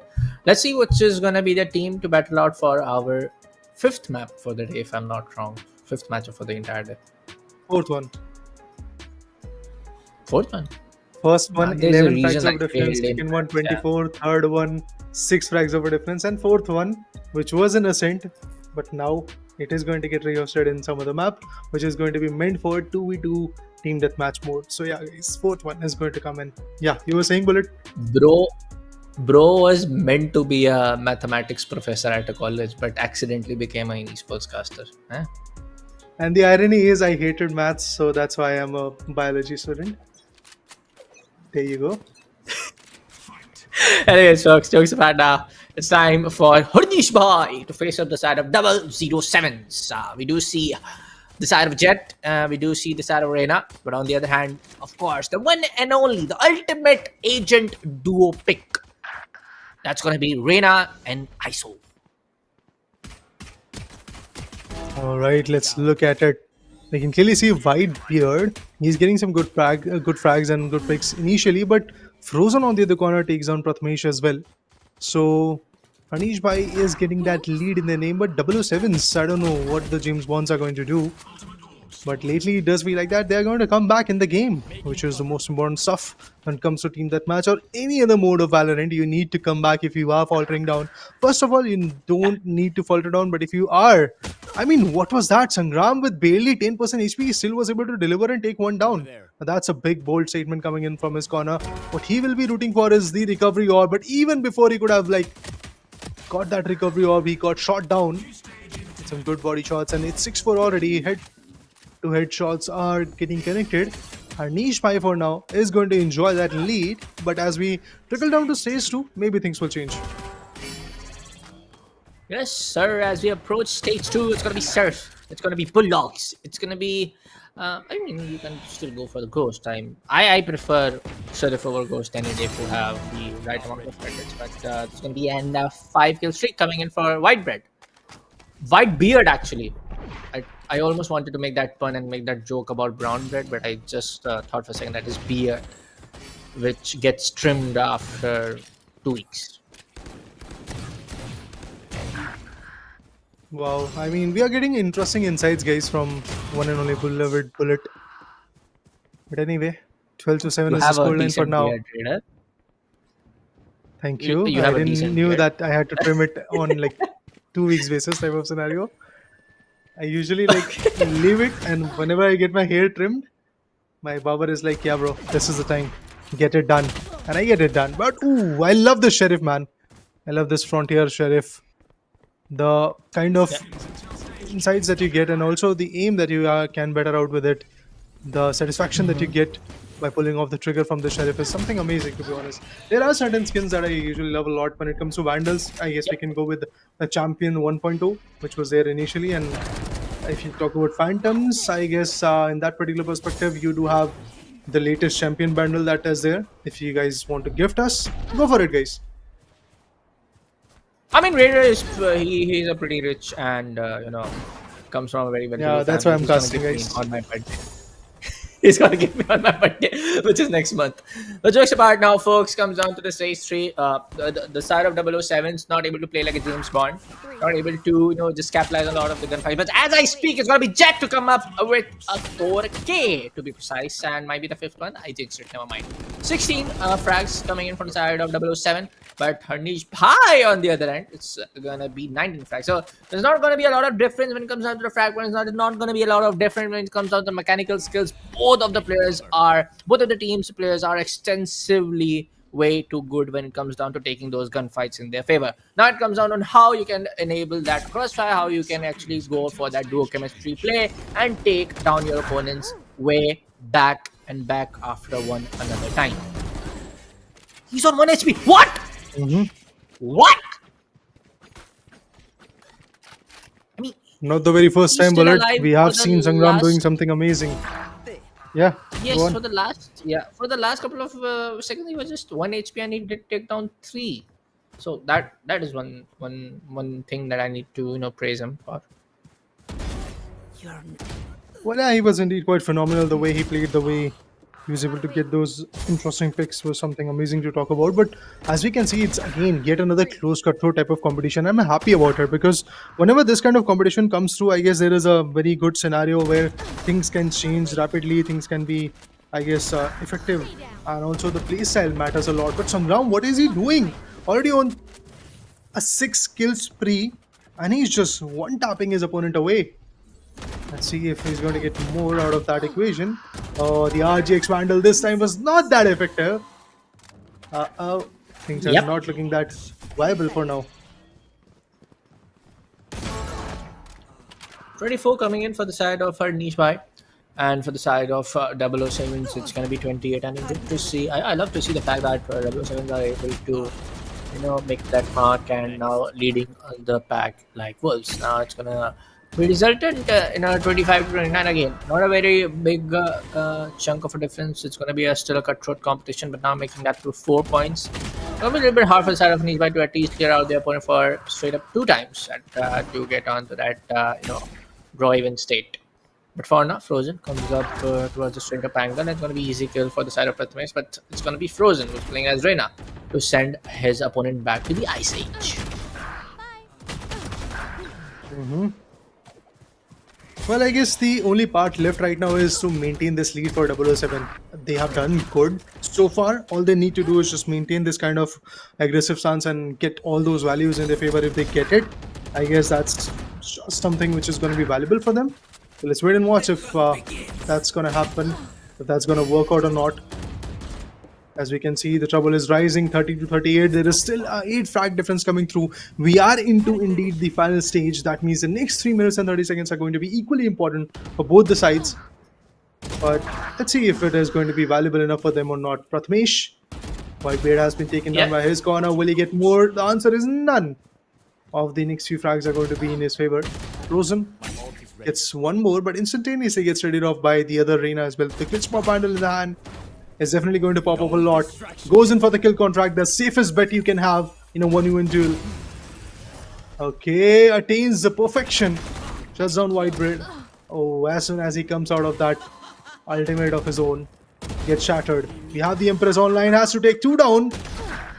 Shuts 1 down, instantaneously goes in for the dismissal, but it's just not going to work that way. As we can see, things are just toppling down. Yep.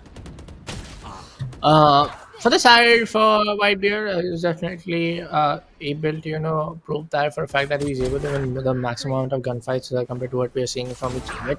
But yes, every now and then it's gonna be none other than Sangram to catch his opponent off guard and take 4Ks like this with the knives out, and Whitebeard on the end will take for the vengeance kill. 39 for the side of Furnish Spy and 46 for the side of 007. 2 minutes and 10 seconds left for the side of final stage. I feel like yes, this can be the comeback possible, and this map can go in for a draw because both of the teams are playing in very, very well. But now the difference is getting bigger and bigger as we speak, and 7 points now for a lead. Now make that to 8 for the side of 007. I mean, 007 having 7-point lead, or could have been more better, but now 8. Let's see if that is going to work out, if they're going to somehow miraculously get that score, as you are rightly talking about a 7 frag difference in their name. But it feels like that they are aiming for higher clouds, and there is a 10 frag difference for now. Maybe it is going to be higher, even more than that. 1 minute and 20 more seconds to go with. Anything can happen. Look at this. The potato is right there on the wall as a spray. They want to shut him away. Want to get that precision in their favor. Okay, things are looking a bit dicey for now. 9 points of difference for the favor of Team 007. Need to get more, but it was a 1v2 duel. Pratnesh gets his upper hand. Oh my god, with the RGX Vandal and the Glitch Pop as well. So far, these guys have been a phenom. Oh, look at that shot. Oh my god, Sangram. He's just being effective at it. Not losing even a single duel so far in this recent time period. But this time he was caught off guard. Pratmesh takes one down with the Odin. But the spam god is not going to work anymore. Whitebeard of his own. Whitebeard has got off his 3 frags of his own. Back to back in his name. Will he get more? Let's wait and watch. Yep. For the timer, Pratmesh will be on the right angle, and Whitebeard will get instantly knocked apart. But Frozen comes out for the second time to send his opponent 4 times in a row back to Ice Age. And what we call in the game of Valorant, the respawn phase. 15 seconds remaining on the clock. 007 have a pretty good lead of 11 points, and this can be over at any given time now, folks. As you hear the in-game narrator, 10 seconds left out, as I said, 5 seconds left out, and 6-3 for the side of 007. Hades buys are not able to do the high gameplay, and now it's gonna be the winning play coming in from the side of 007. We're talking about it. They were not able to capitalize on the stage 1, but stage 2, neither on the stage 2. But after the stage 3 started, they went helter and skelter all over the map to turn down their opponent for the victory. Yeah, it was basically a seesaw ride up till the 3rd stage. But finally, in the final stage, we can clearly see that the domination factor came through from the perspective of 007. It was like for the next 5 minutes and 30 seconds, they are going to control the whole game. And they did it in a brilliant way. They were just efficient with the play style. They were just effective with their values that they were getting through. So at the end, we can clearly conclude that yes, it's done. We have 007s moving forward in the next stage. On the hindsight, yes, of course, Anish Bhai and his teammates are going to be on the back foot. But of course, that's the joy of being there in the Alienware Gaming Saturday. You get to learn a lot. We will learn something interesting, guys, in the next few games. But for that, we'll take a short break and we'll be coming back shortly.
this, packed into this. The new G16. Stunning views.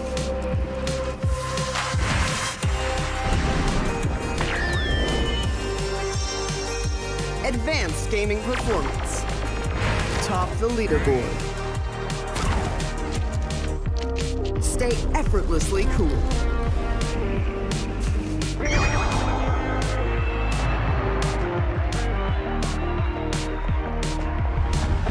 G16 gaming laptop.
Imagine all of this packed into this.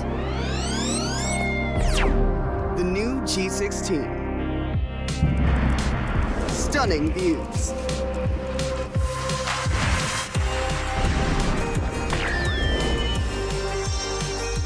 Advanced gaming performance.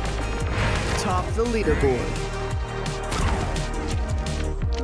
Stay effortlessly cool.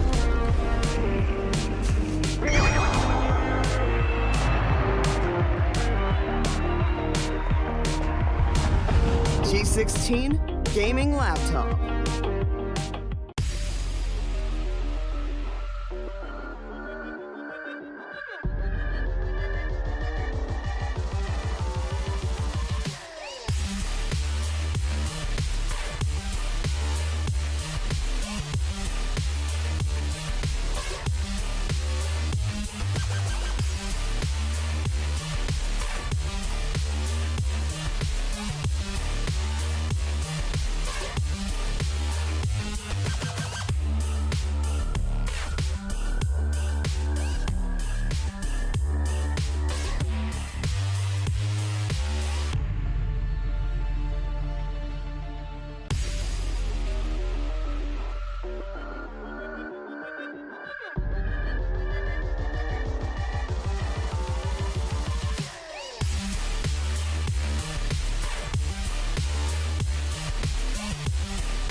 into this.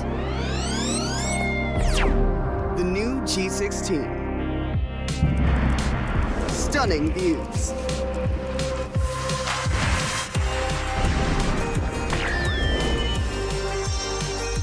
Advanced gaming performance. Top the leaderboard. Stay effortlessly cool.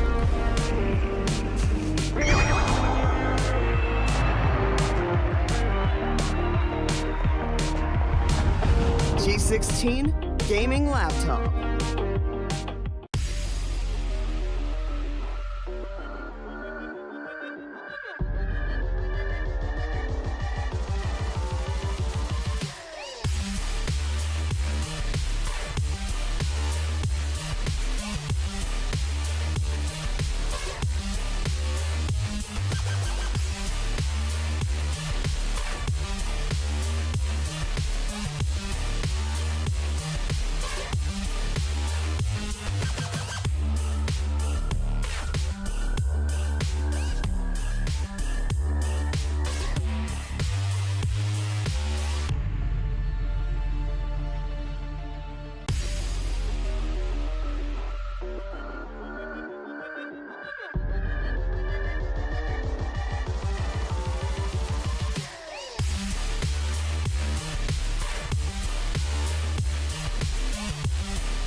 Well, folks, as promised, indeed, after a quick short break, yes, we are once again back at the very auspicious desk of Alienware and Mortal presents the Alienware Gaming Saturdays. This is hosted by, of course, the Esports Club. Well, I am Reda. We do have Bullet on the desk as well. And obviously, we are going to dive into some beautiful action. Initial two games, one sided. Later part, yes, we have the close cutthroat game. What are you expecting for the next few games, Bullet?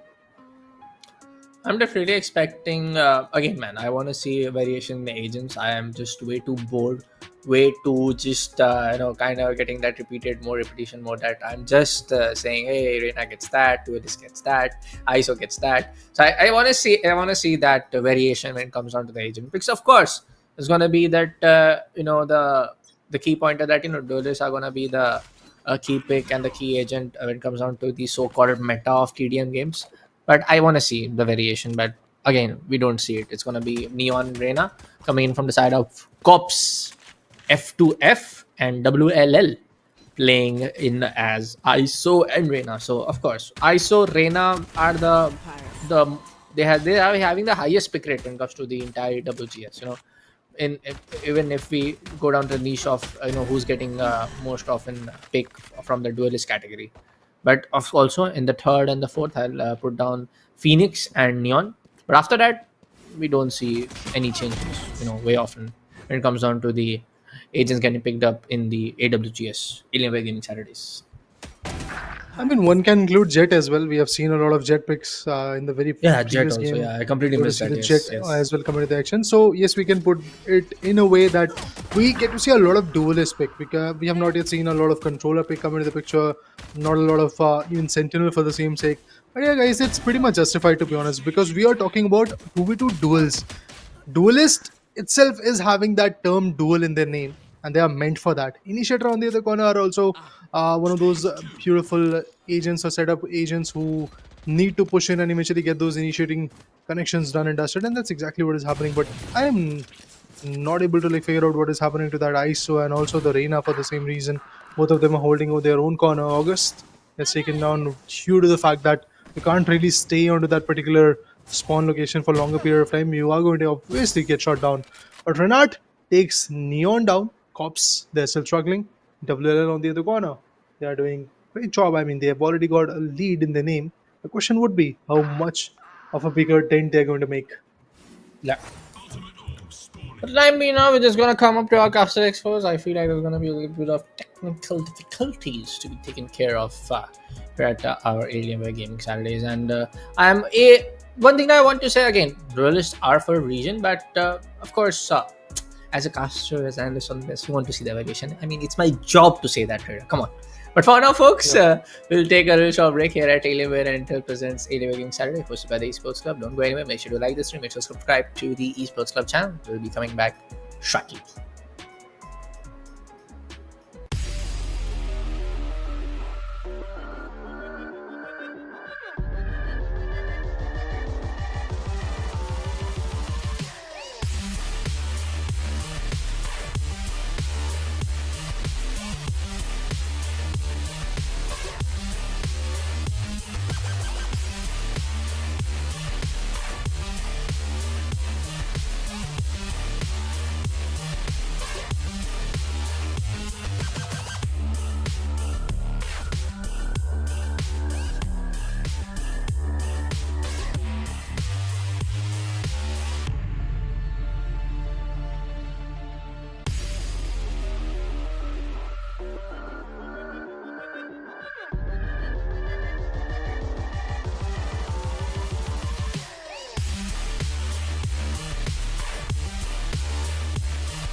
Imagine all of this packed into this. The new G16. Stunning views.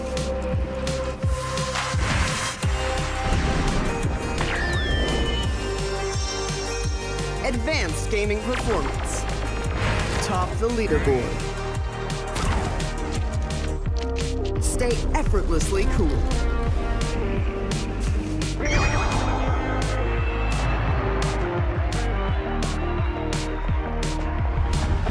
G16 gaming laptop.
Imagine all of this packed into this.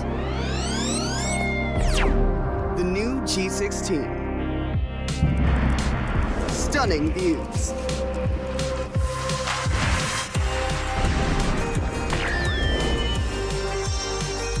Advanced gaming performance. Top the leaderboard. Stay effortlessly cool.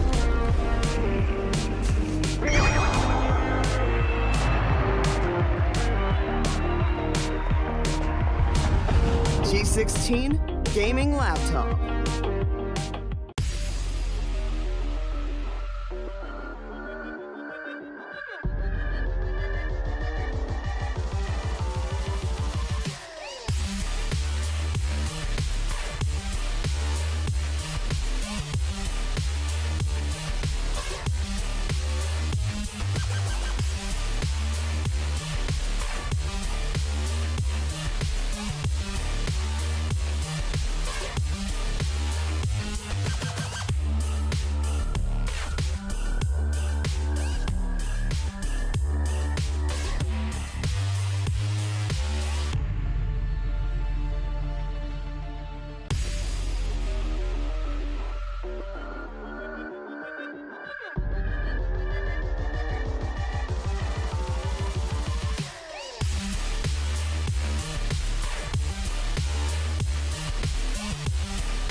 into this.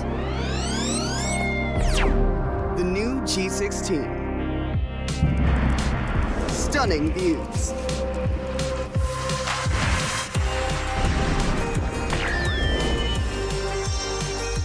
Advanced gaming performance. Top the leaderboard. Stay effortlessly cool.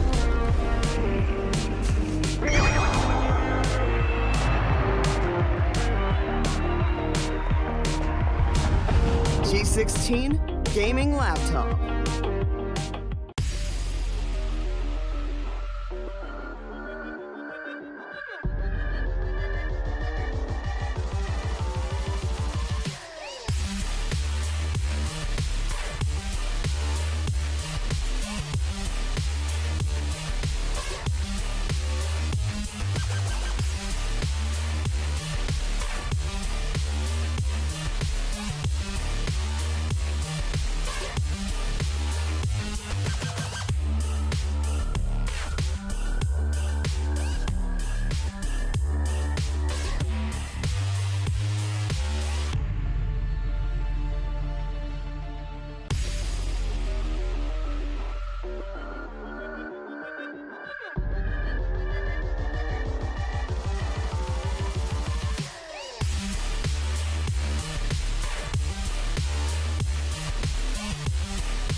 Imagine all of this packed into this.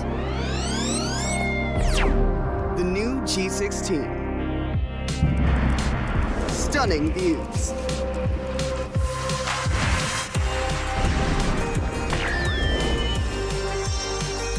Advanced gaming performance. Top the leaderboard. Stay effortlessly cool.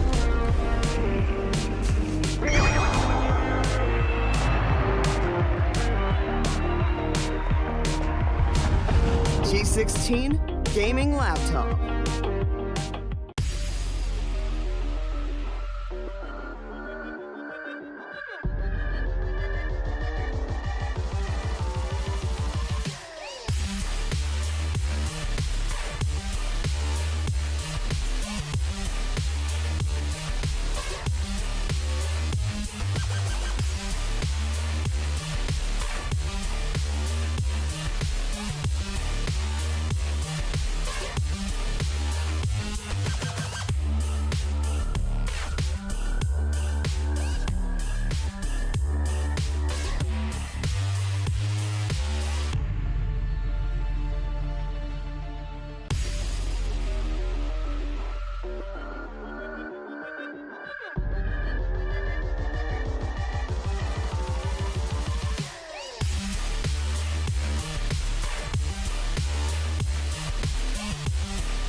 Imagine all of this packed into this. The new G16. Stunning views.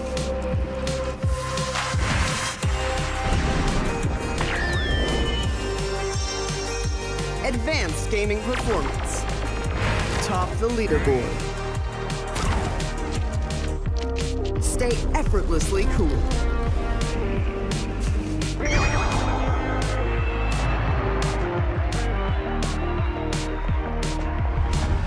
G16 gaming laptop.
Imagine all of this packed into this.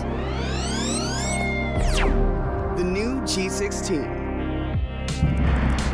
Stunning views.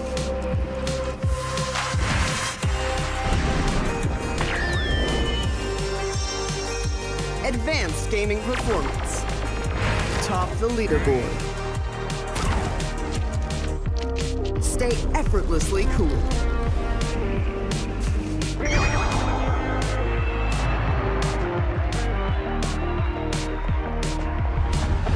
G16 gaming laptop.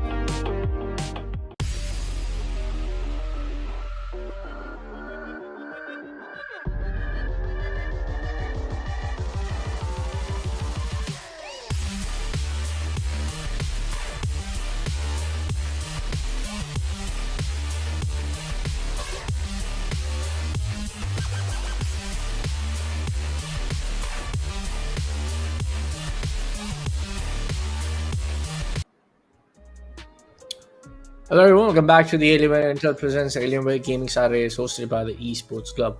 Now, Raider, welcome back to the show again, man. And we have witnessed a really good Valorant action when it comes down to the competitiveness of the entire game. When it comes down to the competitiveness happening in the TD format, because every now and then we used to see, one-sided domination coming in from one other team. But yes, we really saw some good, amazing frag points scoreline. We also saw amazing teams playing for inside the game. But for now, it's going to be the time for Mortal Kombat action, and here is the schedule on screen. Well, we are switching the game indeed, but of course the action will go on. And as we can clearly see, it is going to be a fun, great action of Mortal Kombat. We have Nikhil going up against Piyush Maru. And for this Mortal Kombat, if I'm not wrong, guys, we are visiting the city of Jaipur. So that's exactly where the action is going to go. Dattrax, Bal versus G.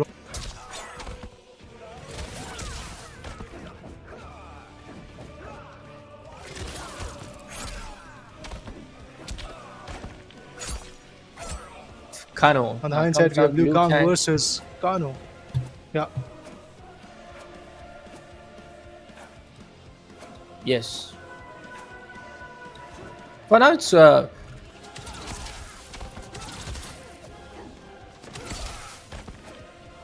we'll just come back towards the caster desk once again. I mean, at this point of time, everybody you should be very familiar with our faces, right? And I'll just very bluntly, I'll just say that if you want to, if you have any suggestion, if you have any feedback, make sure to follow me on Instagram at the Crazy Gamer. Thank you. Go ahead, guys, give your feedback, show your love.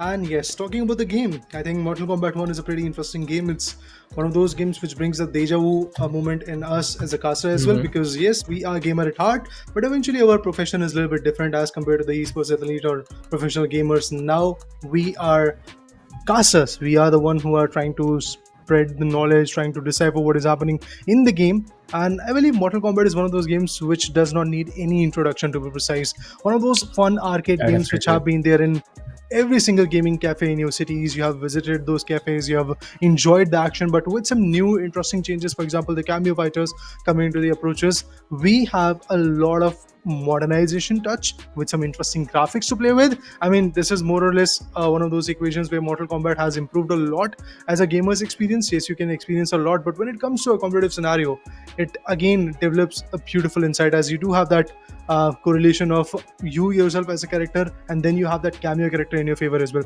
So you can actually be that double-edged sword against your opponent. So yeah, there's something interesting about this next season.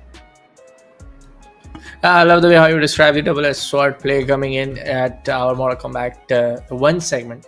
And of course, it's Mortal Kombat 1. It's not going to be Mortal Kombat 11. I mean, the entire franchise has been rebooted last year, particularly when the game was released, and we do have new storylines coming in.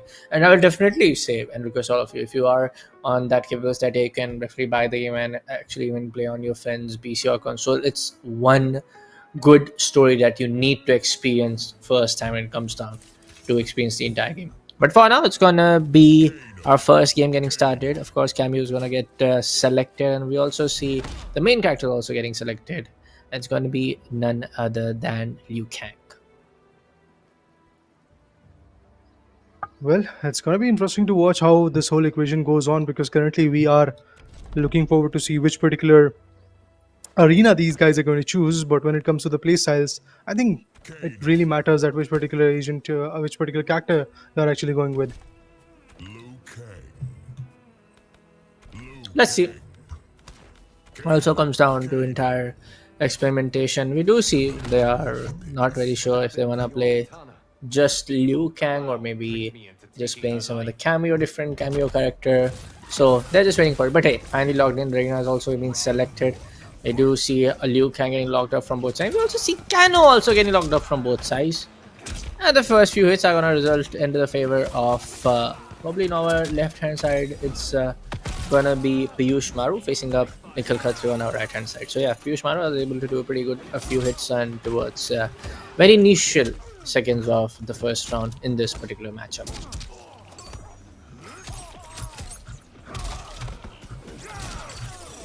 Well, no yeah, I problem. It's mean, gonna we be can clearly see resultant that the in values a are coming through, and specifically on the right side, Liu Kang and Kano combination is not really working on the left side. Yes, we can clearly see the damage output being delivered, but oh, this was a hefty move coming through, some beautiful combos being utilized, and there was a 4K already coming in, 4 hits back to back coming to the picture. But I guess the fatality is going to come through pretty soon. The fatal claw is going to be there, and all we need is just one good shot right on the cranium. I believe that could be enough. But as you can see, it's now coming back to a very close circuit. Both the individuals are doing their best, but with this beautiful jump uppercut kick, we have the winner of the first round. But yes, it all trickles down to this one. If there is a comeback, this is the moment where the comeback has to be there. If no, then things might be a little bit different. I feel like comeback can be pretty much done coming in probably from the side of Nikhil Khatri. We do see the same repeated moves of the fireballs are getting placed out from the side of Get Up. We do see some of the fireballs getting dodged as well. But as you know, it's the fire plus the thunder plus the what do you call the electrifying thunderstorms power that Liu Kang has in from the Mortal Kombat universe. Well, we do have Skepta coming as a cameo, and the fatality hit is on, and this might be the play of the get-go that Liu Kang can definitely finish it out in this fashion. But on the other hand, it's going to be fatality move. It's going to result in pretty good damage, but the fatal blow is still online. Can get triggered from our right-hand side player any moment at this point of time. So, can be a trick, cannot be. Let's see. Oh, no! Very unlucky.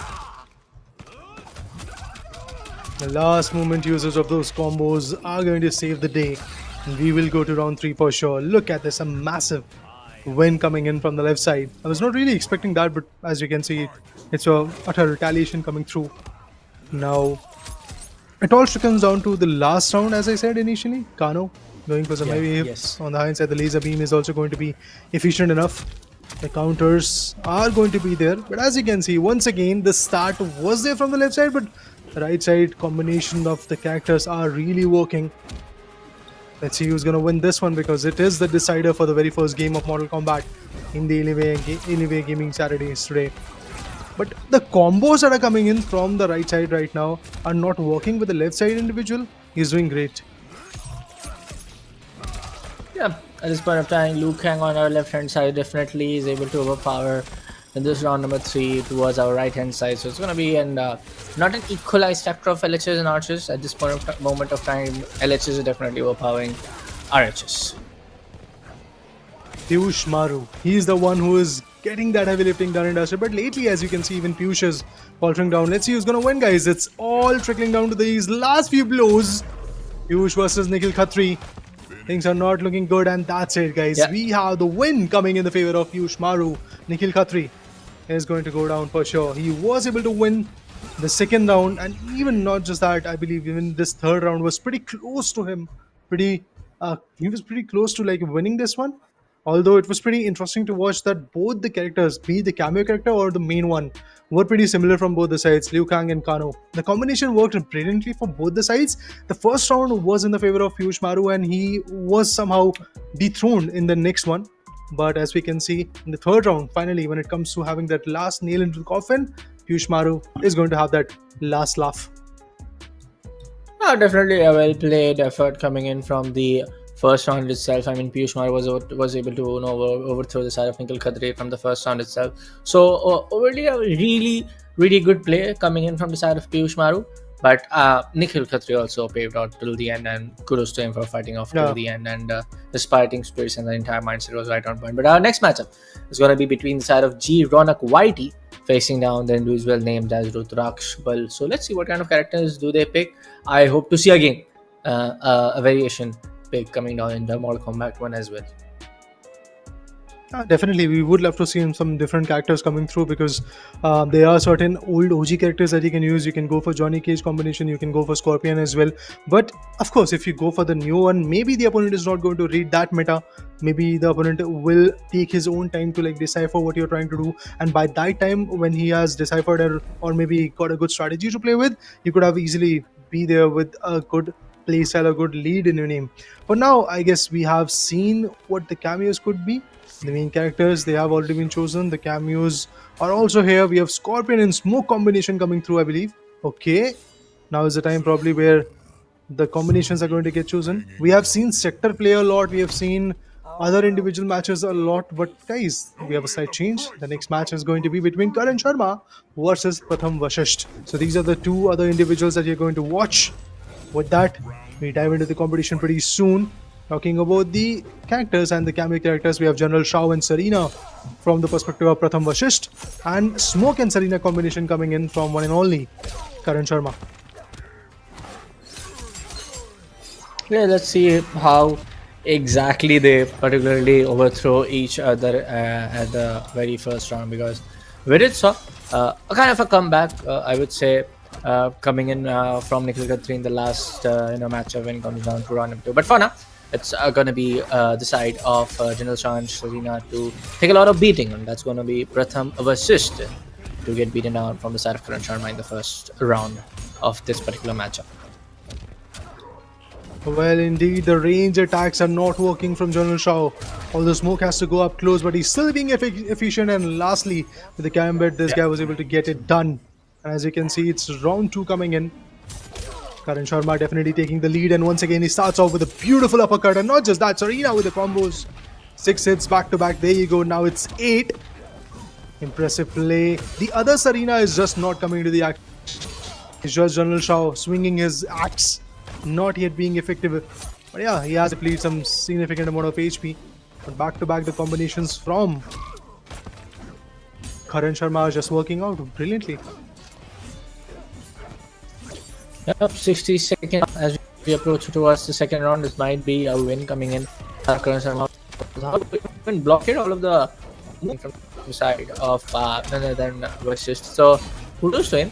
And again, it's already the HP bar is on to 311 HP to be precise, and there you go. Remove his traps, and it's going to be done and dusted for the side of Pratham, and it's going to be Karan Sharma to win this second match. Gets in the back. Sorry. Well. Second match already in the favor of one and only Karan Sharma. The way he played was pretty dominant from the very first hit. He did an amazing number on his opponent. That was, if I'm not wrong, Pratham Vashisht. He had nothing to really offer back. General Shao and Serena was the combination that he was playing on, but at the end, even the range attacker didn't really help him, because General Shao with his axes can act like a range attack. You don't have to be in enemy's vicinity to really play with. You can swing your axe and still be effective, but it was just not effective enough for now. So all in all, we can clearly see that things are now toppling down, and it was Karan Sharma who did a great number, and now he's obviously going to go on to the next stage. Now the next matchup could be between Ronuk versus Rudran. So we are waiting on that as well. Once that match cues in, we will get to see which particular combinations of characters they are going to choose and how they're going to play. Because when it comes to Mortal Kombat, it's all about the split-second decisions that you're going to make when it comes to your combos, your moves, or your counter attacks. So yeah. Now it comes down to fighting games, right? It comes down to that frames per second decision that you want to take, which moves gonna take how much frames, and how you want to take those counters, and if you actually remember those counters on all of those combos. Because in a game like Mortal Kombat, there are tons and tons of combos that you can create by yourself, and they are already present in the game, which you can actually remember and trigger those combos. But again, it comes down to that frame per second decision. If you are so much good on the game, you also definitely gonna calculate how much some of these combos are gonna take, how much frames per second they're going to take, and then you want to trigger some other move to counter that apart.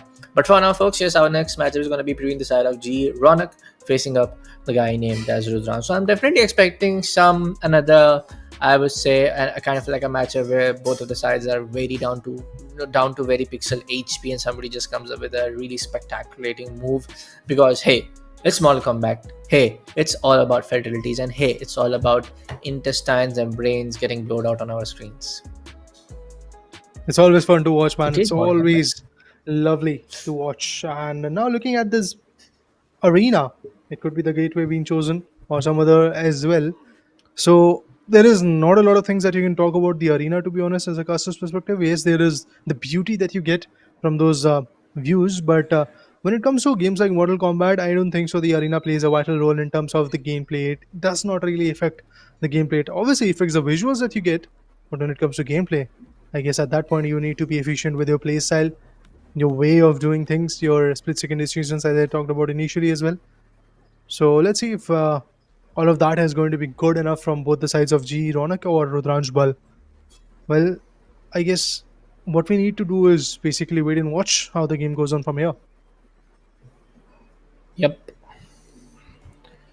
Let's see. I mean, at this point of time, I'm expecting, like I said, I'm expecting a match like where both of the guys survive at that pixel HP, and we do see the fatality move coming in from both sides. So I'm expecting that to happen. But for now, it's gonna be the classic age arena, if I'm not wrong. But you do see Johnny Cage coming in with that spectacular beer rugged in skin, and hey. Of course, on the other hand, we do have Lizard combined with Sub-Zero. Sub-Zero is a classic OG character combined with, on the opponent you have Johnny Cage. So it's the battle of the OG characters. So if the players are OG as well, we might see, a kind of a matchup where both sides can actually drain out the opponent's HP to, just minutely pixel. Ah, this is interesting. I mean, what was that for the first few seconds? I mean, I don't know. All those low sweep kicks that were getting connected. Look at this again. Similar things are happening from Reptile's perspective. He's just doing some chip damages. That's all he's trying to make, and he's being efficient at it. I mean, that's the best strategy that you can have. Is go for those low blows, get those right values in your name, get the damage done and dusted, and as soon as the other guy's trying to commit, swoop in and get the value. And as we can see, it is definitely going to be a win for GE Ronak in this very first round. Look at that Lizard slithering around and thrashing the opponent. Reptile and Sub-Zero combination worked this one time. But Johnny Cage and Serena combination, will it work in this next round? Let's see, let's wait and watch. The blocks, it was working, but that venomous pit that came through was just effective enough. And look at this, once again replicating the similar strategies. I think Ronak, you are going to be getting catched off guard in the near future. Even if you win this one, I think for Ronak, the next particular battle is going to be pretty challenging because of the fact that he is just implicating similar strategies every now and then. Yes, he can go for a different character, maybe then things will change, but Johnny Cage for now is just getting ripped. Yep, it's gonna be a battle of, I would say, an equalized side. We did saw the side of extremely sorry, Rudranj taking some quite low blows and trying to deliver some counter maneuvers happening in on the combos. But we also see the same targeting the lower area of the body, the same kind of moves coming in from the side of Karan as well. So both of the players are doing the the same tricks up their sleeve, that okay, just repeat a move which is very quick, 2 frame by second. You just cannot easily very counter that. You can definitely block that, but you cannot really counter that to make a reversal. So it's happening in, but again, the first round is already in the favor of Karan, so it might be a hard losing and hard hitting victory, sorry, for the side of Karan Sharma. Is going to be a losing play coming in from the side of Versist. Yeah, it's pretty evident Rudranj, right now that sorry. there is no chance that there is going to be a comeback coming in from Rudranj Bal's perspective because Yeah. G Ronak, he was, I guess, readily available with his strategy. He knew what he was trying to do. And obviously, it was a bit unorthodox for me personally because I had no idea Yeah. that maybe a reptile is going to come through because we have not yet seen a lot of pick of reptiles. We have seen Johnny Cage, Liu Kang, we have seen Scorpio, we have Yeah. seen another Yes. agents also come into the picture, for example, Serena as well. But Reptile was a little bit out of the box, and maybe that's exactly why Rudranj Bal was unable to really decipher. Of course, it really matters when you don't know the combo. You have to know one such move which is going to be efficient in a smaller time span. You get the right value of it. I believe in that terms. Yes, Reptile did good, and I mean at the end, of course, the controller was in the hand of G Ronak. The controls was in his hand, so he did great at it. Now the question would be what he's going to do in the near future, because again the upcoming matches are going to be even more challenging for him. So let's just wait and watch.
Hey everyone, welcome back to Alienware Intel presents Alienware Gaming Saturdays. We are back again on the desk, and of course, the entire event is getting hosted by the Esports Club. Three matches are done. We did saw some really good plays in the last two matchups between the side of Ronuk and Sadashiv and between the side of Karan and Pratham. But some of the moves were just getting repeated way too often. So expecting some more good combos and more reversals coming in from our upcoming games. We need to see the comeback coming in because just like the previous first game, if I'm not wrong, in the first game we got to see that close cutthroat Yeah. type of competition. But lately in the last few games, we have seen just one-sided dominion coming in. We had a 2-0 type of perspective when it comes to the rounds. And also when it comes to the combination of characters, it was a bit surprising for me, specifically for G Ronuk. He went in for Reptile and then eventually a Scorpion combination, I guess. So it was pretty interesting for me. And now let's have a look at it once again. Let's see what particular combinations they're going to choose. But first of all, the arena has to be chosen. And yes, we have the arena being chosen. The main characters will be Sub-Zero. And let's see what is the cameo characters are telling us. Kano. Okay, it is basically Scorpion and Frost. My bad, it was not Sub-Zero. And on the Yes. hind side, we have Liu Kang and Kano combination coming through.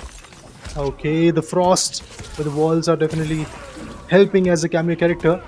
But okay, this is a good combo coming through. Daggers right on the chest. Liu Kang pretty low when it comes to the HP. Yeah, Liu Kang and Kano doing a lot of damage comes down towards the Scorpion first, and that's gonna be, I guess, Yash Nigam facing the guy or maybe girl named as UG Cookie.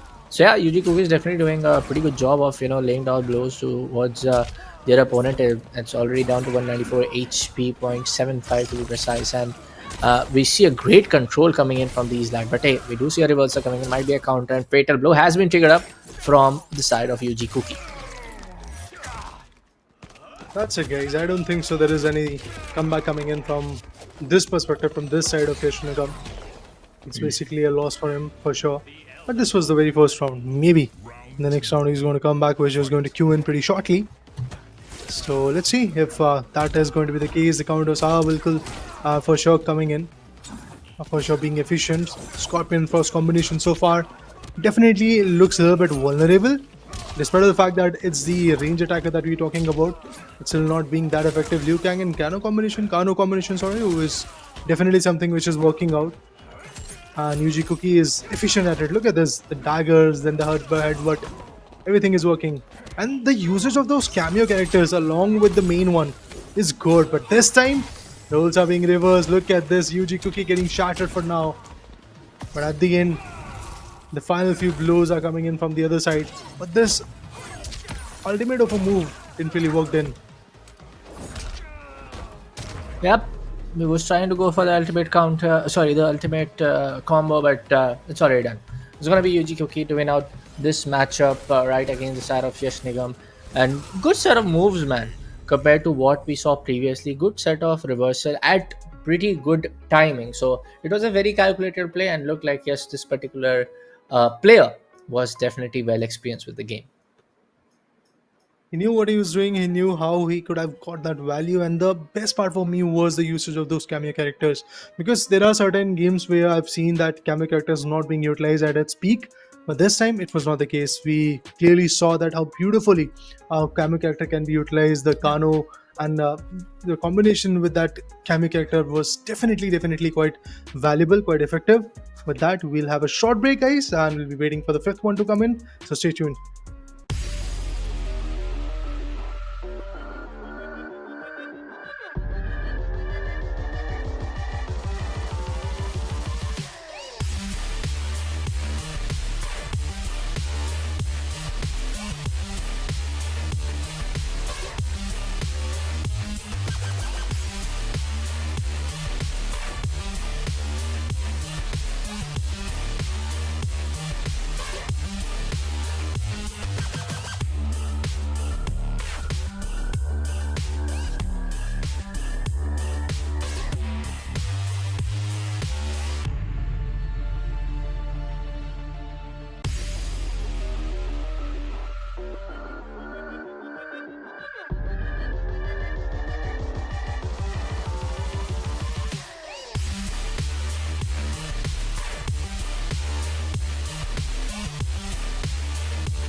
into this. The new G16. Stunning views.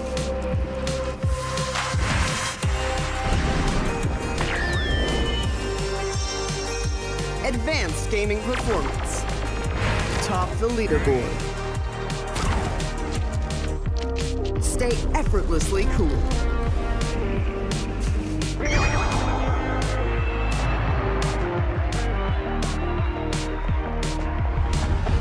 G16 gaming laptop.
Imagine all of this packed into this.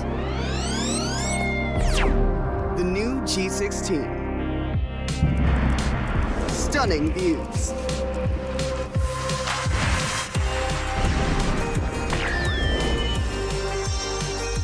Advanced gaming performance. Top the leaderboard. Stay effortlessly cool.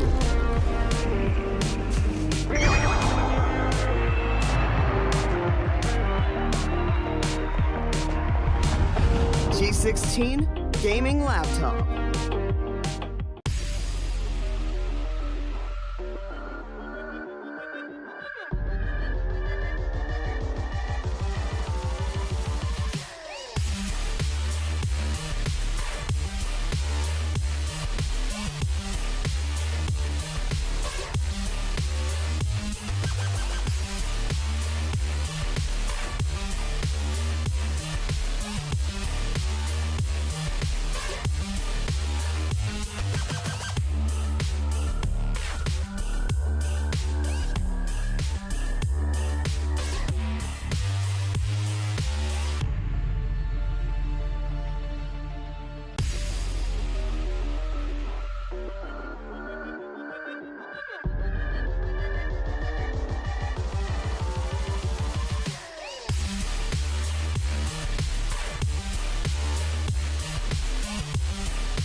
Imagine.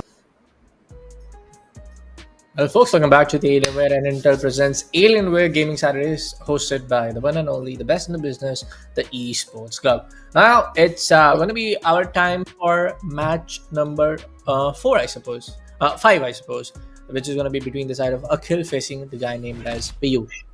Any predictions? Any, what kind of expectations you hold, Raider?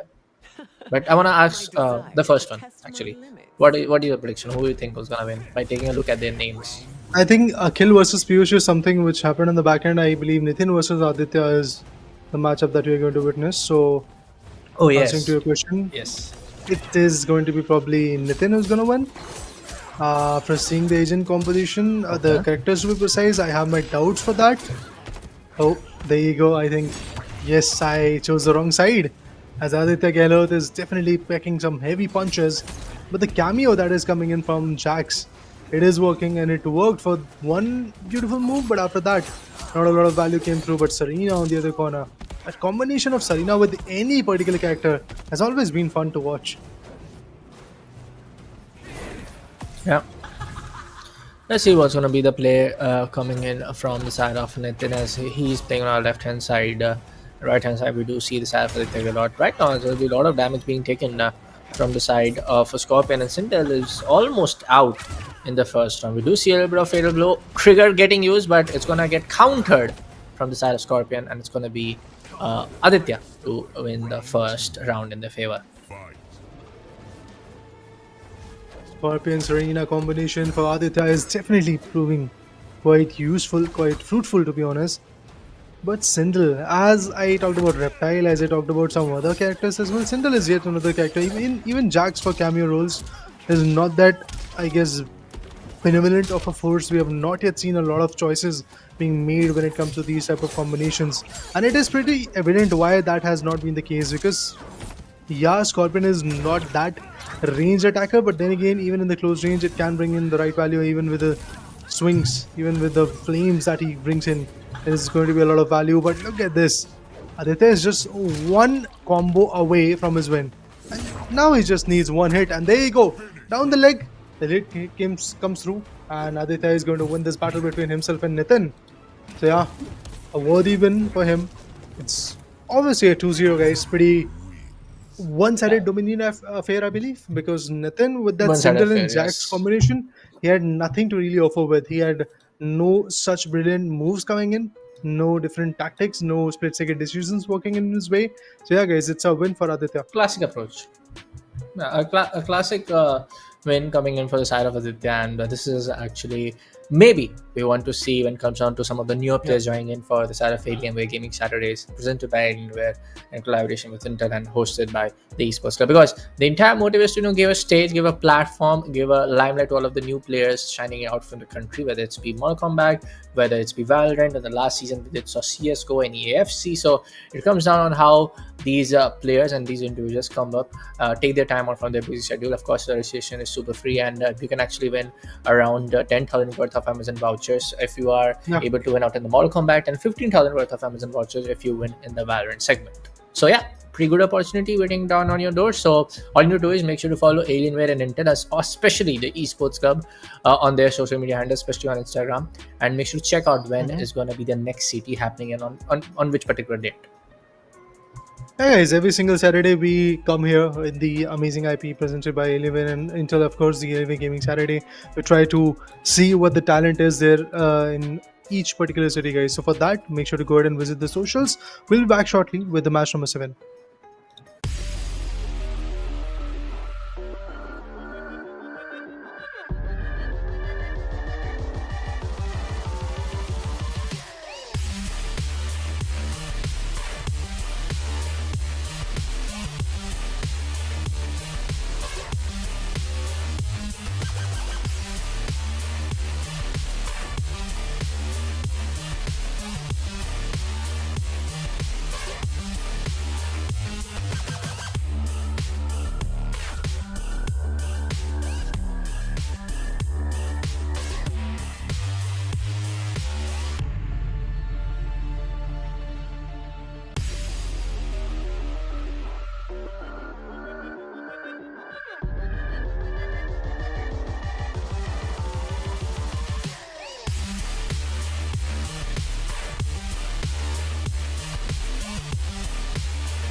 All of this packed into this.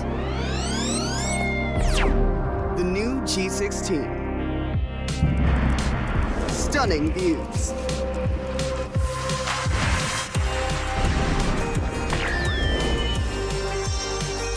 Advanced gaming performance. Top the leaderboard. Stay effortlessly cool.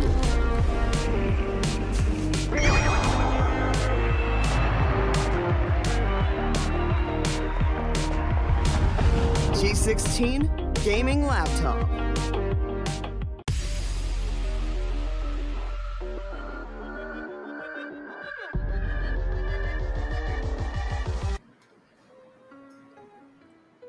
Hey everyone, as promised, welcome back after a short break here at the Alienware presents Alienware Gaming Saturdays, hosted by the Esports Club, and it's time for the next matchup of Mortal Kombat 1 Raider. We did saw Nitin versus Aditya a lot, and of course a classic approach coming in from the side of Aditya, but our next matchup is going to be God of Blackfield facing up the guy named as Karan. So I'm probably thinking that is Karan Sharma from match number 3, and this is the game of probably the next round number 2 in the entire bracket. Probably, not confirmed, folks. It's going to be pretty interesting. Yes, of course, I truly believe that it's going to be Karan who was able to beat Pratham Vashish in his first stage. And talking about the selections of the characters, yes, we have Sub-Zero and Frost coming in from God of Blackfield. And on the hindsight, Karan is working his way up with the combination of Smoke and Serena. Exactly what he utilized in the previous matchup as well. So it's pretty interesting to see how the whole situation goes on. But lately, the damages that are coming through, the kind of movesets, the kind of plays that are being utilized, I believe, yes, of course, it is going to be a tough run for Karan. But obviously, guys, there are certain rounds where maybe Karan is going to be effective, but in the near future, maybe something will change. But this Serena combination always works, breaking the spine, shattering the hopes, and bringing Karan back into the play. Yes, sir, and it's gonna be a really intense fight up, man. As we approach 40 seconds left on the clock, we have one of the players who had 296 and Smoke and Serena on 304. So it is a very competitive game happening in between these two individuals, I have to say. This might be a fatal blow trigger at happening, coming in, getting triggered in from our left-hand side player. That's gonna be Sub-Zero and Smoke, but nah, Sub-Zero and Frost. It's gonna be Smoke and Serena. It's gonna be Karan to win out the first round in his favor. As we approach the second round, it's going to be a win for the side of Karan. This is done and dusted, but if it's going to be a Sub-Zero, we'll go for a third rounder and another 100-second for another 100-second timer. Let's see. After winning the very first round, I truly believe that the hopes are going to be high. It's all about who is going to come back in the picture. Karan was able to come back quite strongly, and once again, he's trying to do the same stuff. The Smoke and Serena combination is indeed quite dearly to him. This was a good tackle with the jump. It was definitely quite efficient, but on the hindsight, yes, even the Frost is going to enact a lot. Sub-Zero and Frost, both of them, as the characters have some range attack movesets, they're trying to be valuable. But remember, guys, all that is required from the sides of Karan is one more round, and if he wins it, he is going to get qualified for the next stage. Yep, 30 seconds left on the clock. Again, a very competitive nature of play coming in from both individuals. As you can see, 293. That's very much pixelated on my feed. Apologies for if I am taking that HP number right. It has probably resulted in around 70.50 HP now here. Right now, it's going to be 274 and a great comeback from this lad. Almost off a second, that's going to be a fatal blow getting triggered from side of Smoke and Serena, and we do see the cameo play. That didn't happen. Sub-Zero just didn't give any breathing space towards the side of Smoke. So yes, Sub-Zero did really exceeded in his job play to just outplay and outmaneuver the side of Smoke and Serena. But let's see what Karan holds in for the third round. Maybe a win for the side of Karan, maybe a win for the side of God of Blackfield. This particular game can go towards any side. It's going to be interesting because God of Blackfield has definitely showed his signs. He has come back in the picture. But as we can see, definitely the trouble is going to rise from both the sides. There are some hefty hits going in.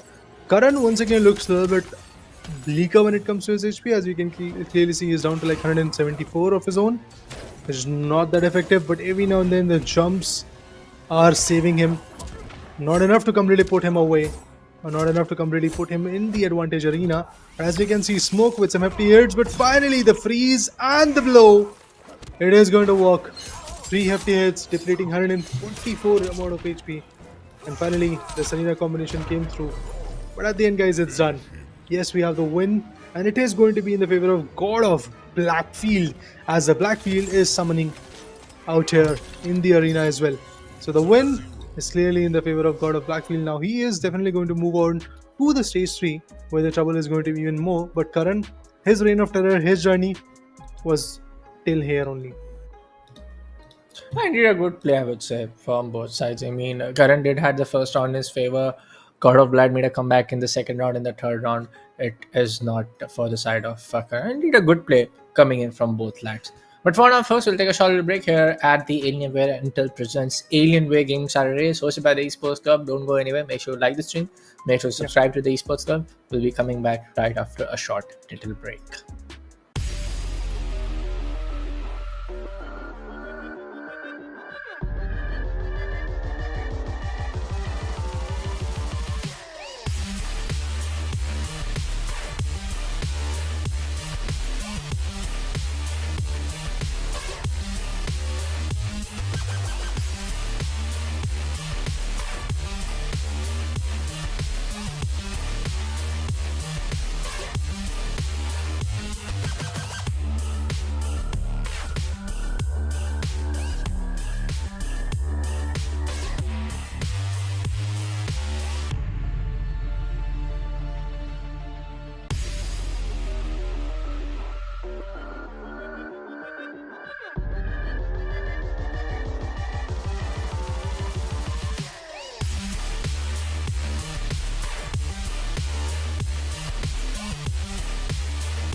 Imagine all of this packed into this.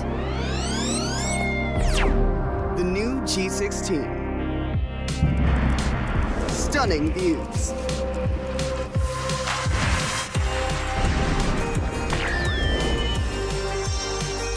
Advanced gaming performance. Top the leaderboard. Stay effortlessly cool.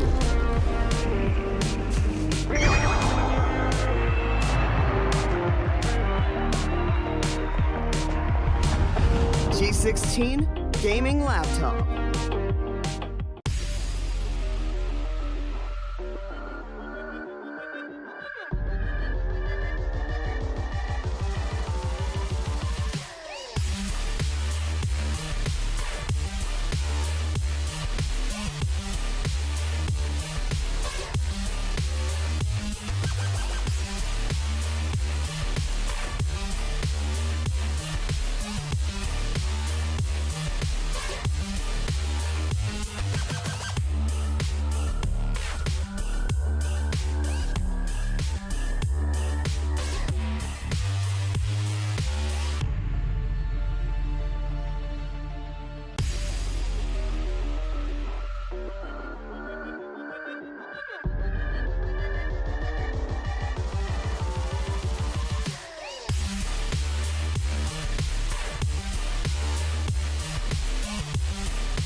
Well, welcome back everyone. Welcome back to the Alienware and Intel presents Alienware Gaming Saturdays, hosted by the Esports Club. Of course, we will be joining back again on the casting glass, and of course, this is your boy Bullet after a short little break. Yes, in the last matchup, we did saw Karan and God of Blackfield fighting off till the end. Of course, the first round was won by Karan, but in the end, it was the side of God of Blackfield to reign the victory. Yeah. And now I guess we have Piyush Maru, another beautiful individual who was playing quite good against GE Ronuk. GE Ronuk, okay, he is still sticking to his reptile strategy. He's going to go for those low sweep kicks. Let's see if it is going to be efficient or not, because on the hindsight, when it comes to Piyush Maru, he is bringing the X factor and he's making sure that he gets that lead in his favor. Liu Kang and Kano combination, one of the most beloved one, but the very first attack is going to be efficient. Not just that, from both the sides you're going to see similar strategies coming through. Sub-Zero and Reptile combinations definitely worked out this time. Ronuk has some different things to offer. Look at this, those thrashers, and with that laser beam was also not that effective. This is interesting. I mean, I thought that Ronuk is going to have tough time, but the way he has started, it's quite good. But there comes a reciprocation. Yeah, look at this. Yeah, by this point of time, it's going to be a really good start coming in for the side of none other than the side of Reptile and Sub-Zero on our left hand side, and that's going to be, I feel, Aditya facing up another individual. But on the left hand side, Luca definitely taking a lot of damage initially, even after the 50-second phase. We did saw some counter moves coming in from this lad. But on the other hand, Reptile, he will get a lot of damage from Liu Kang, and he has a fatal getting trigger, and it's almost down to what minus 6 HP, and he will be taken care of with the Kano's cameo move. And now as we approach round number 2, it's going to be really resulting in a victory coming for Liu Kang as he takes in this one. But if not, if we see a comeback coming in from Reptile, we'll go in towards round number 3. It's pretty possible, because if you see in the previous fight as well, in the previous round, yes, the initial lead was there in the favor of Piyush Maru. Not Piyush Maru, but G Ronuk to be precise. But lately, in the last few seconds, we got to see Piyush Maru coming back into the game. Maybe that is something which is going to get replicated every now and then again. But Kano with a beautiful underball, he was able to shot his opponent away. Now the question is, what will happen next? Is Karan going to win this one? Not Karan, but Piyush Maru or G Ronuk to be precise, who's going to win? That's the main question. Look at this. Every now and then these headbutts are going to hurt. The Reptile and the Sub-Zero combination from Ronuk was efficient in the first few seconds, but as we can see, when it dive down to the later part of the action, you can clearly see a very beautiful comeback coming in from Piyush Maru. If it is going to work, that would be brilliant to watch. If not, maybe we are going to see something interesting, to be precise as well. But after this game goes on, guys, we will have a lot of more action coming through, because if I'm not wrong, God of Blackfield versus Yuji Kuki will be up next. Then Aditya versus whoever is going to win between Piyush Maru and G Ronuk is going to come into the picture. I think it could be Piyush Maru, to be precise, because of the way he's playing so far. So let's wait and watch. Yeah.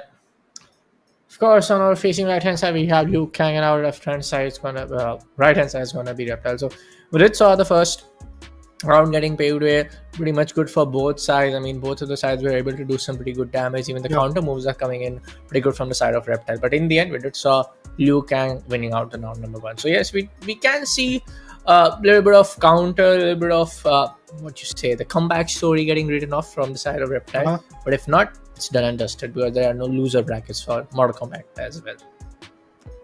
Yeah, in Alienware Gaming Saturdays, guys, you don't get second chances. Yes, you get those second chances when you are revisited, when your city is revisited by Alienware and Intel. Of course, along with that, the Esports brings in new Alienware Gaming Saturdays. At that point, if you revisit the particular city, you might raise it again. You might get that chance again. But on this particular date, the 10th of August, if you lose, you're outside the competition. But if you win, be ready, because there are another individual champs who are also hunting for you. So it's going to be pretty interesting, guys. And with that, the match has been resumed. Karan, the way he lost against his opponent, I guess exactly in that way G Ronuk is also going to lose. And yeah, guys, there you go. The result is pretty clear. We have G Ronuk falling out of the equation. And the next 2 matches are now planned. I would like to once again tell you guys that it will be between God of Blackfield to be precise versus Yuji Kuki, and Aditya versus Piyush Maru. So that's pretty interesting. I mean, the approach that has been applied so far from Piyush Maru has worked a lot. But remember, guys, as we filter down, as we go up into the leaderboard, as we go up into the stages, I think the competition is going to be even more complex, even more challenging. So for that, folks needs to watch out. But for now, guys, we'll take a short break, and after that, we'll be back. Yeah.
Imagine all of this packed into this.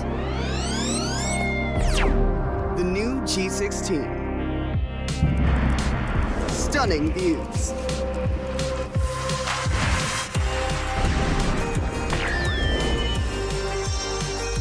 Advanced gaming performance. Top the leaderboard. Stay effortlessly cool.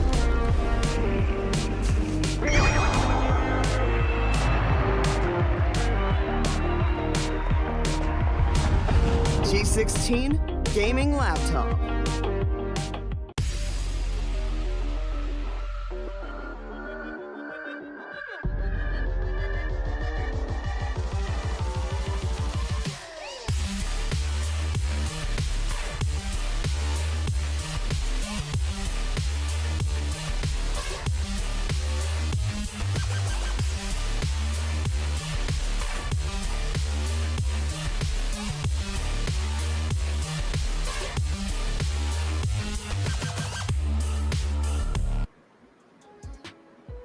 But after a short little break, we are back again here at the Alienware and Intel presents Alienware Gaming Saturday, hosted by the Esports Club.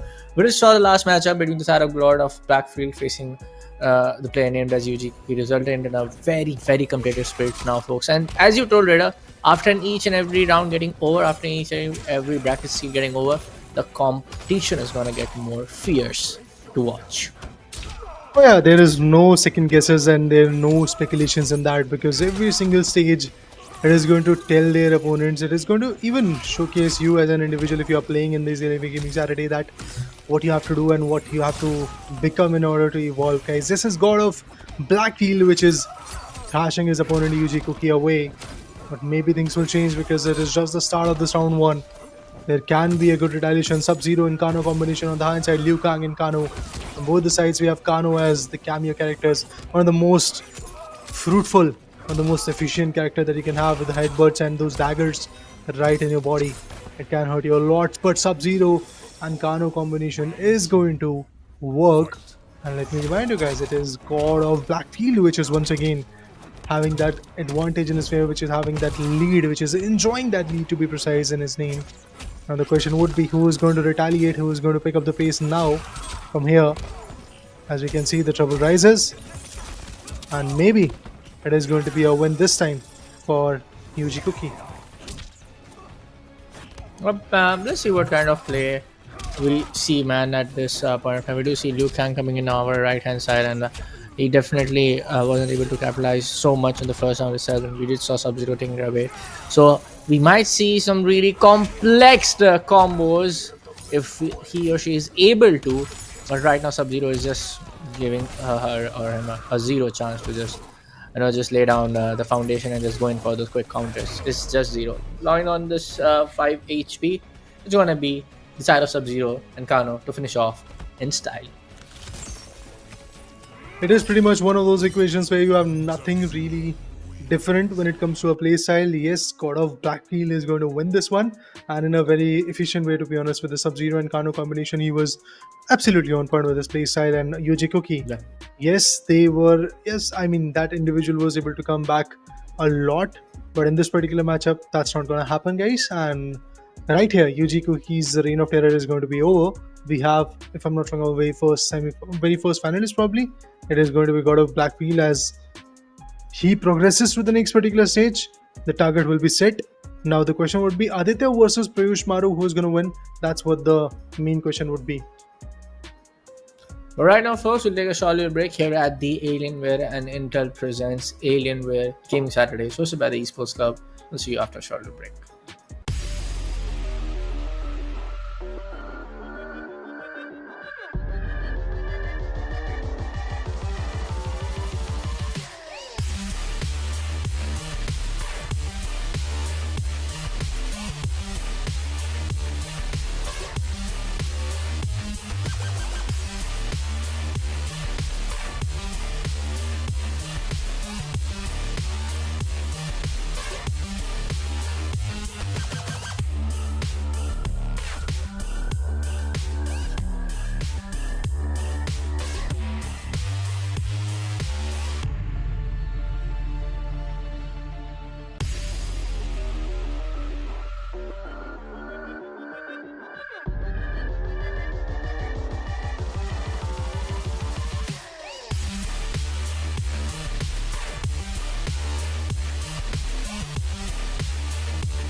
G16. Hey folks, welcome back to the Alienware and Intel presents Alienware Gaming Saturdays, hosted by the Esports Club, and it's time for the semi-finale between the side of Aditya, who's going to be facing God of Blackfield. Interesting. I mean, we just saw God of Blackfield doing something amazing, and now we will get to see him again. And probably this time he's going to do something interesting, because if you talk about the combinations, yes, both the sides are choosing the same combination when it comes to their previous matchups as well. We have seen Aditya doing something amazing with Scorpion and Serena combinations. This time it's going to be God of Blackfield going for the Sub-Zero and Kano combination. Let's see who's going to win from here. It is going to be pretty interesting, and you can clearly see how important it is, because guys, we are into the semis already. It is pretty important for these lads to win, but obviously one of them is going to win, one of them is going to be the finalist, another one is going to be out of the equation, and that will hurt him a lot. But as we can see, the initial attacks are coming in from the Sub-Zero Kano combination. Serena walk, it's way up, and as we can see, the retaliation from Aditya now, it's looking so amazing. Let's see. For now, we do see a lot of the damage going on towards the side of Aditya, and towards the side of Gob, and Aditya is doing a phenomenal job of keeping all of the moves out of his space. And I love how he's using all of the upper and the lower jabs and a straight kick on towards the face, and he will be able to secure round number 1. But for now, we cannot just estimate the side of Blackfield, because he has overthrew his opponent on every other bracket when it comes down to the matches before he qualified to the semi-finale. So it's going to be a pretty interesting matchup between these two fine players. Yeah, it's going to be pretty fun to watch. As we can see, things are looking a little bit dicey when it comes to GOB, because Aditya, he's just having that reign of terror in his name. One last shot, and there you go, guys. It is done. The semi-finale, ticket to the semi-finale is pretty much wide open for Aditya now. All he needs to do is just maintain that reign of terror for him in the near future as well. So yeah, let's wait and watch if that is going to be the case for him, because this was very quick from Aditya's perspective. Very. He was very quick with his play. I mean, my throw went down. I was like, maybe we're going to see round 2 or round 3 coming in. But at the end, when I was trying to pick my throw, I got to see that it's already done. We are already into the semi-finals for Aditya. So that's how Aditya is. Maybe he's going to go to the finale as well. And overall, a pretty good, I would say, job getting done from the side of Aditya. I mean, I kind of underestimated Aditya, not gonna lie. I thought for a second that God of Blackfield will do some godly plays and clutch out the semi-finale and make his way towards grand finale, but Aditya just came out of nowhere and secured back-to-back 2 rounds to win out this entire semi-finale, to make his way on towards the grand finale slot. We have the update, guys. It is going to be Piyush versus Aditya for the finale, so it's going to be fun to watch. In the finals, things will go haywire, but we will take a short break even before that competition starts. So stay tuned, guys.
all of this packed into this. The new G16. Stunning views.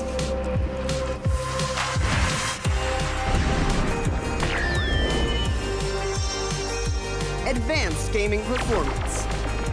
Top the leaderboard. Stay effortlessly cool.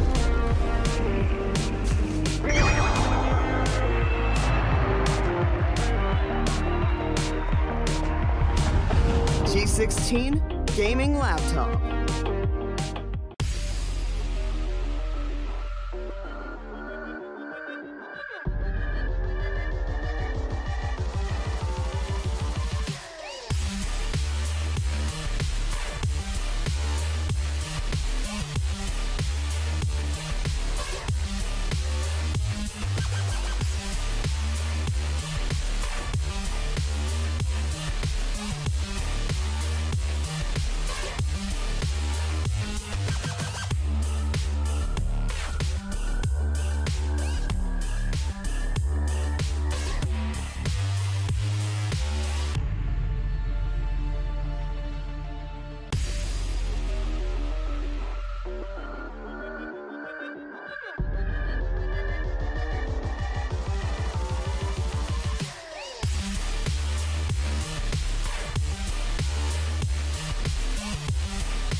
Imagine all of this packed into this. The new G16. Stunning views.